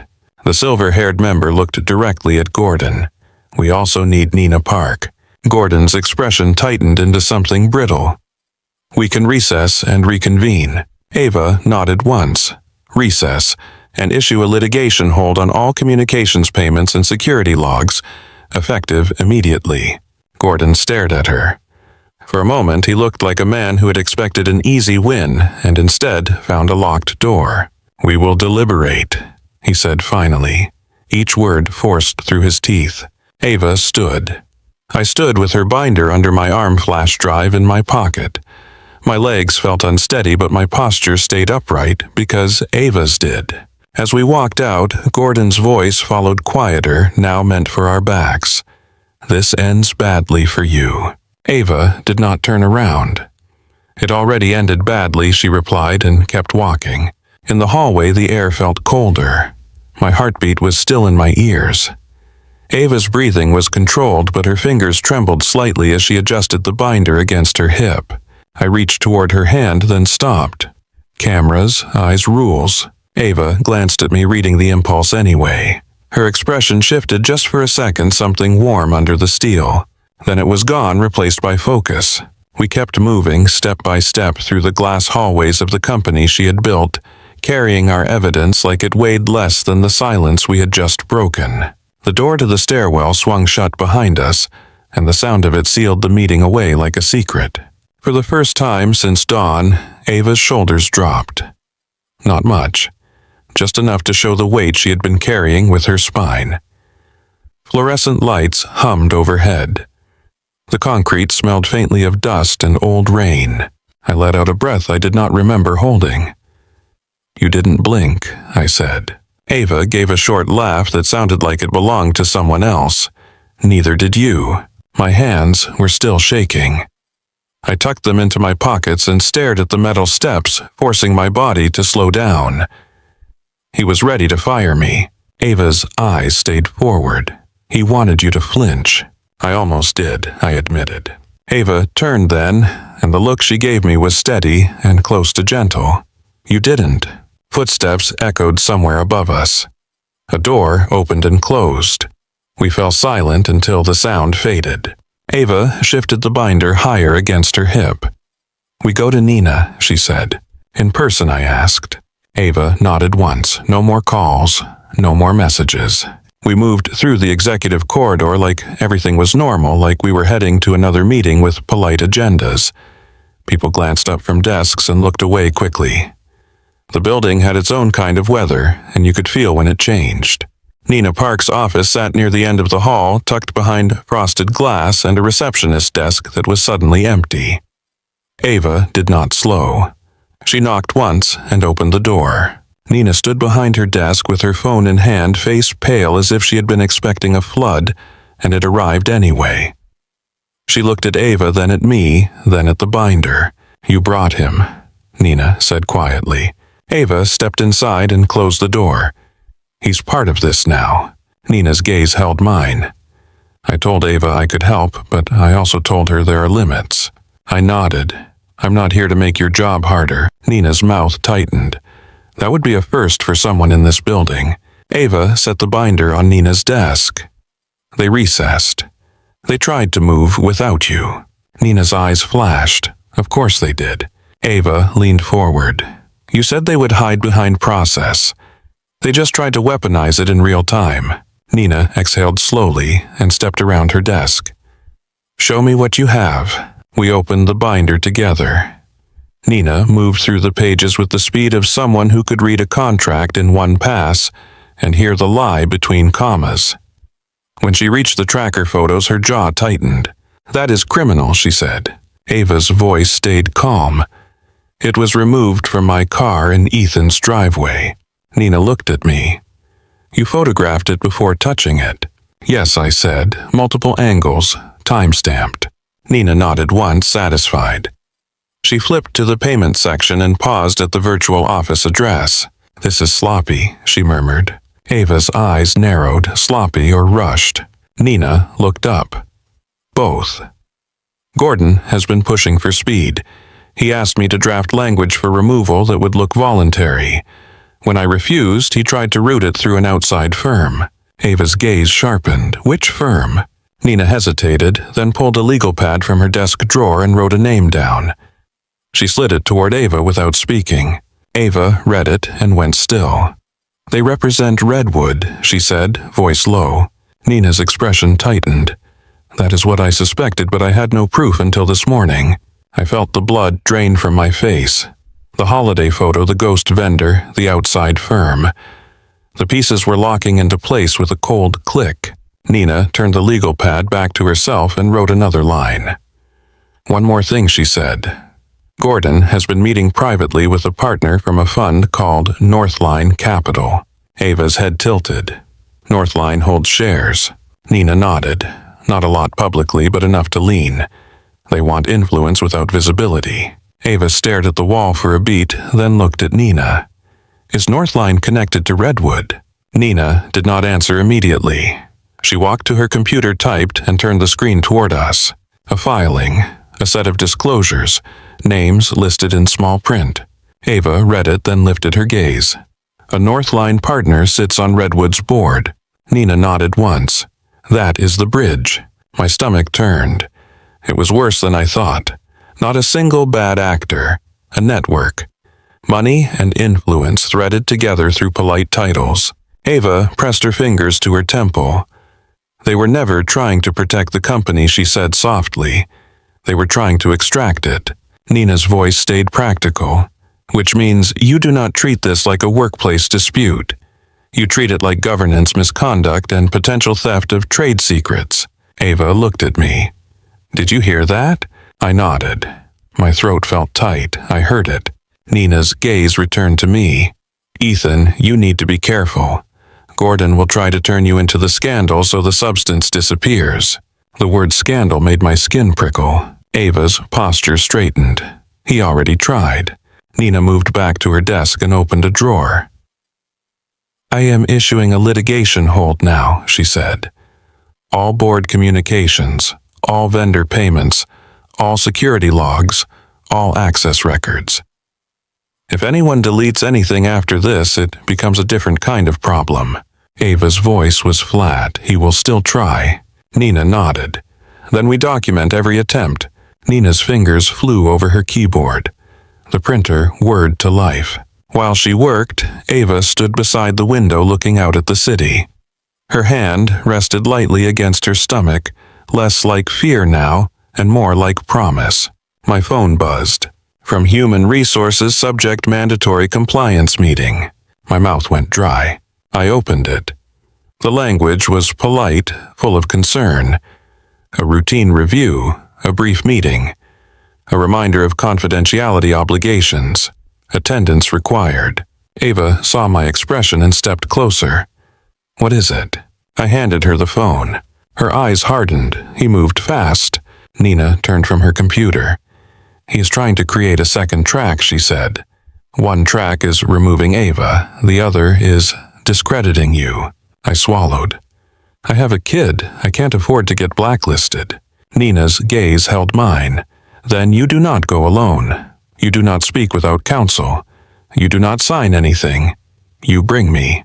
Ava's voice was low and steady. "We go together." My chest tightened at the word together. It felt like a rope thrown across a gap. An hour later, the entire company received an email from the board. Subject: leadership review and stability measures. I read it in my inbox like it was a weather warning. It said the company was committed to continuity. It said they were evaluating leadership structure. It said they had full confidence in the board's process. It said nothing about Ava. It said nothing about pregnancy. It said nothing about the tracker or the ghost payments or Redwood. It also said employees should refrain from speculation and direct questions to internal communications. Ava stared at the email and let out a slow breath. "They are painting a wall," she said. Nina's tone was brisk. "Walls are for hiding, not for winning." By lunchtime, the wall already had cracks. A message popped up on my phone from a coworker I trusted, a developer named Sam. "You okay? People are talking." I typed back with stiff fingers. "About what?" Sam replied fast. "They say Ava is unstable. They say she is stepping down. They say you are involved somehow." My throat tightened. Involved somehow. The rumor was already reaching for the one thing that could make people stop asking about money and start staring at us. Ava watched my face as I read. "He is testing the story," she said. "Seeing what sticks." I thought of Mia at Mrs. Delgado's house building forts and eating soup, unaware that my job might be evaporating in real time. I pictured the school calendar on my fridge. Rent due in 2 weeks. A 5-year-old who still believed her dad could fix thunderstorms. Nina printed a set of documents and stapled them cleanly. "This is notice of retaliation risk," she said, handing them to Ava. "This is a request for independent investigation," she added, handing another packet to Ava. "And this is preservation demand," she said, turning to me. "Ethan, this one is for HR. You bring it to that compliance meeting and you say you will not speak without counsel present." I took it with the hands that felt too large for the paper. "Okay." Ava's voice softened slightly. "Thank you," she said to Nina. Nina looked at Ava like she was weighing the room and deciding where she stood in it. "I am not doing this for gratitude," she said. "I am doing it because Gordon crossed lines that cannot be uncrossed." Ava nodded once. Same. The HR meeting was held in a small conference room on the 3rd floor away from executive glass. The air smelled like dry carpet and lemon cleaner. An HR manager sat with a notepad. A security representative sat beside her, arms crossed. Gordon was not there, but he did not need to be. His fingerprints were on the setup. When I walked in, Ava and Nina came with me. The HR manager blinked, surprised. "Ms. Sinclair, this is an employee matter." Ava's voice stayed even. It became my matter when it became retaliation. Nina slid the documents across the table. "We are placing the company on notice," she said calmly. "Any adverse action against Mr. Brooks related to his support of protected reporting will be treated as retaliation. We will also require preservation of all related records." The HR manager's lips parted, then closed. Her eyes flicked to the security rep, then back. "We just wanted to clarify confidentiality," she said. Nina's gaze did not soften. "Then clarify it in writing. And do so with an understanding of the litigation hold now in effect." The security rep shifted in his chair. "There is a hold." Nina nodded once. "As of this morning." The HR manager looked uncomfortable, which was the closest thing to victory I had felt all day. After the meeting, we returned to Ava's office. It was the first time I had stepped inside. It smelled faintly of cedar and expensive paper. A framed photo sat on her bookshelf, not of people, but of a cramped garage workspace with a hand-drawn sign that read, "Harbor Line," written in marker. The origin story she never told in interviews. Ava stared at it for a moment. "I forgot I kept that," she said. Nina checked her phone, then looked up. "Gordon is calling an executive committee session," she said. "He is trying to outrun this." Ava's jaw tightened. "Let him run." I leaned against the doorframe, feeling the day in my bones. "What about the rumors?" I asked quietly. "If they start saying I'm sleeping with my boss, my career is done, even if we win." Ava's eyes met mine. The look was sharp, then softened into something like apology. "We do not give them details," she said. "We give them facts. The tracker, the payments, the outside firm, the disclosure. We keep the story where it belongs." Nina nodded. "Control the center. Do not chase the edges." My phone buzzed again, this time a text from Mrs. Delgado. "Mia is happy." A man in a suit asked which car you drive. I told him nothing. "Call me when you can." My stomach dropped. I showed it to Ava and Nina. Ava's face went cold. "They followed you to her house." Nina's voice sharpened. "That is intimidation." Ava grabbed her phone. "Ethan, call Mrs. Delgado. Tell her to keep the doors locked. Tell her if anyone returns, she calls the police." My hands shook as I dialed. Mrs. Delgado answered immediately. "Elena," I said, trying to keep my voice steady, "lock the doors. Do not speak to anyone. If anyone comes back, call the police." "Honey," she replied, calm and fierce, "the doors are locked. The soup is hot. Mia is building a fort so tall it might touch heaven. I will call if I see anyone." The word heaven made my throat tighten. "Thank you," I managed. "I meant what I said," she replied. "You do what you have to do." I ended the call and stared at my phone, feeling anger rise in a clean, sharp line. They had stepped into my daughter's orbit. That changed the shape of my fear. Ava's voice cut through, controlled but tight.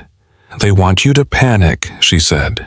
I looked up. I'm already there. Ava stepped closer, not touching, but close enough that I could feel her presence, steadying the space. "Then we do not give them the satisfaction," she said quietly. "We keep moving." Nina's phone rang. She listened, face unreadable, then hung up. "Audit is requesting immediate access to vendor payment logs," she said. "That means someone on the board is nervous." Ava exhaled slowly. "Good." Outside Ava's office window, the city kept going. Cars moved. People walked under umbrellas like nothing was happening. Inside, my life felt like it was balanced on paper and plastic, and the thin line between calm and collapse. Ava turned to Nina. "Send the disclosure about Northline and Redwood to the full board," she said. "Not just the committee." Nina nodded. "Already drafted." Ava's gaze shifted to me. "We pick up Mia now," she said. "She does not stay in one place all day." I nodded, throat tight. "Yeah." We gathered our things, the binder, the drives, the bagged tracker. As we stepped into the hallway, I caught Ava's reflection in the glass.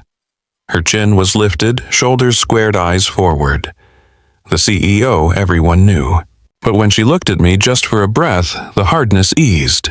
"We keep it clean," she said softly. I nodded. "We keep it real." Ava did not smile. She simply walked beside me toward the elevator, and for the first time that day, my fear felt less like a cage and more like fuel. The elevator doors opened on the ground floor, and the lobby air hit us with the sterile chill of polished stone and recycled ventilation. Ava walked beside me with the binder tucked close. Nina, a step behind, phone pressed to her ear as she spoke in short, precise phrases. Outside, the streets had dried into dark streaks where the floodwater had been. The city looked ordinary again, which made the knot in my chest feel even less reasonable, like fear was something only I could see. Ava climbed into the passenger seat without a word. Nina slid into the back, still talking. I pulled out of the garage and headed toward Mrs. Delgado's street, keeping my hand steady on the wheel. "Any cars behind us?" Ava asked quietly, eyes on the side mirror. "I don't see one," I said. We turned the corner, and Mrs. Delgado's house came into view, porch light on, even though it was daytime. A small signal that she was alert. I parked and got out. The front door opened before I reached the steps. Mia burst out like a rocket braid bouncing stuffed rabbit clutched in one fist. "Daddy!" She hit my legs with a hug that almost knocked me back. I lifted her, held her tight, breathed in the smell of soup and crayons on her hair. Mrs. Delgado stood behind her. Arms crossed, expression calm but hard around the eyes. He came back once she said to me, voice low, "Same suit, same smile." I told him I didn't know you. He tried to look past me into the house. Ava stepped onto the porch. Did he say who he was? Mrs. Delgado looked Ava up and down, then decided. He said he was from your company. Security, he claimed. But security doesn't ask a retired nurse what car a single dad drives. Nina ended her call and tucked her phone away. Did you get his name? I didn't ask. Mrs. Delgado replied. I told him if he didn't leave, I would call the police. He left. Mia looked between us, picking up the tension like a radio signal. Are we going home now? Yes, I said immediately. We're going home. Mrs. Delgado reached out and smoothed Mia's braid. You behaved like a champion, she told her. Mia grinned. I built a fort. Of course you did, Mrs. Delgado said, then looked at me. Ethan, you keep your doors locked. You hear me? I hear you, I said. Ava crouched to Mia's level. Thank you for letting us borrow your dad for work today, she said gently. Mia leaned in, whispering loudly, Did you win? Ava's throat moved as she swallowed. We made it harder for people to lie. Mia accepted that like it was the most sensible thing in the world. Okay. On the drive home, Mia chatted about soup and forts and a cat Mrs. Delgado swore she did not own. I listened, nodding at the right times while Ava stared out the window, the binder still held close. Nina sat behind us, typing on her phone with her chin lifted, as if she could keep the world back by refusing to bow her head. That night, after Mia fell asleep with her rabbit tucked under her chin, Ava sat at my kitchen table again. The same table where ketchup had dried into faint stains and crayons still rolled under the edge of the placemat. Nina had left hours ago with the tracker bagged and logged, headed to file it the way she filed everything, with proof and paper trails and no room for anyone to rewrite reality. Ava and I stayed quiet, tired down to the bone. They followed you to her house, Ava said, voice low. I stared at the dark window over the sink. They followed my kid. Ava's hand found the edge of the table, fingers curling. That changes everything. It already changed, I replied. I just didn't want to admit it. Ava looked at me for a long moment. Her gaze dropped to my hands, then rose again. You don't have to do this, she said. Not if it breaks you. I shook my head. I'm already in it. I don't get to pretend I'm not. Ava's eyes glistened, and she blinked slowly, holding herself together the way she always did. Then we keep the line, she whispered. The line I echoed. Ava nodded once. Facts only. Proof only. No distractions. I thought of the rumor Sam had warned me about, the kind of story that could swallow everything else.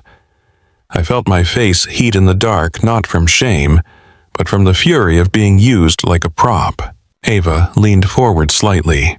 Ethan, she said, I will not let them turn you into this. I met her gaze. And I won't let them turn you into a headline. For the first time that day, her shoulders eased. She stood, walked around the table, and rested her hand lightly on my arm. The touch was brief, steady, and careful, like a promise made without a spotlight. 6 months later, the Harbor Line Auditorium smelled like fresh coffee and new carpet. Cameras lined the aisle. Employees packed the rose badges, clipped phones held low, eyes bright with the kind of attention that meant they knew they were watching a moment that would be repeated in hallways for years.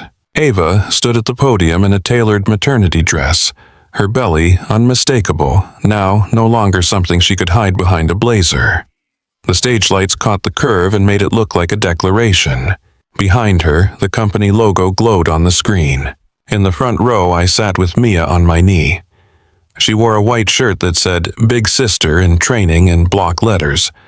She did not understand quarterly earnings, but she understood applause. She clapped with both hands like she meant it. Ava's gaze swept the room. When it found us, it held for a beat longer than necessary. "Our numbers are up," Ava said, voice clear, steady, no tremor. "But I want to be careful about what we call success." People leaned in. Even the cameramen stopped shifting. Ava rested both hands on the podium. "We can build products that save time, save money, save lives. But we cannot do that if we are afraid of the truth. We cannot do that if we punish people for asking questions."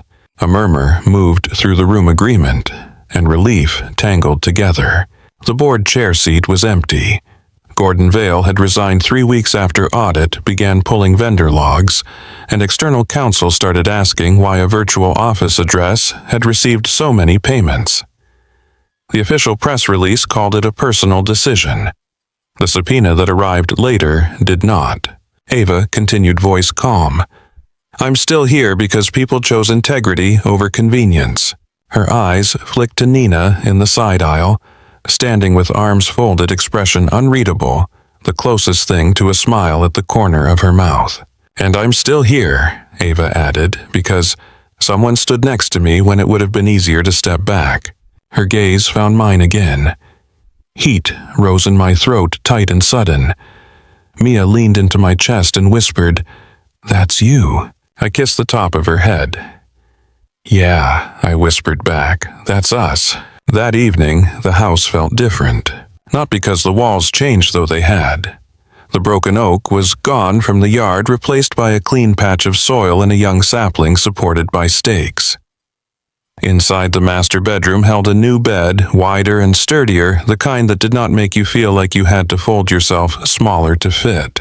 Mia ran down the hallway in socks, laughing, chasing her rabbit in circles until she flopped onto the living room rug and declared herself tired. Ava stood in the doorway, watching her hand resting on her belly, a soft look on her face that made my chest ache. "She's fast," Ava said. "She's unstoppable," I replied. Ava turned toward me, eyes tired but bright. "This place feels real." "It is," I said. Ava stepped closer, and for once there were no cameras, no board members, no emails that could detonate a life. Just a quiet house, a child sleeping in the next room, and the steady sound of someone breathing beside you. Ava's voice dropped. "Remember when I said your bed was small?" I nodded. "I remember." She rested her forehead against my shoulder for a moment, then looked up. It was. I laughed quietly. Still worked. Ava's hand slid into mine, fingers warm. "It worked," she agreed. "If you've been listening along, I want to hear from you. Drop a comment and tell me where you're watching from and what you would have done in Ethan or Ava's position. And if you want more stories like this, please like and subscribe.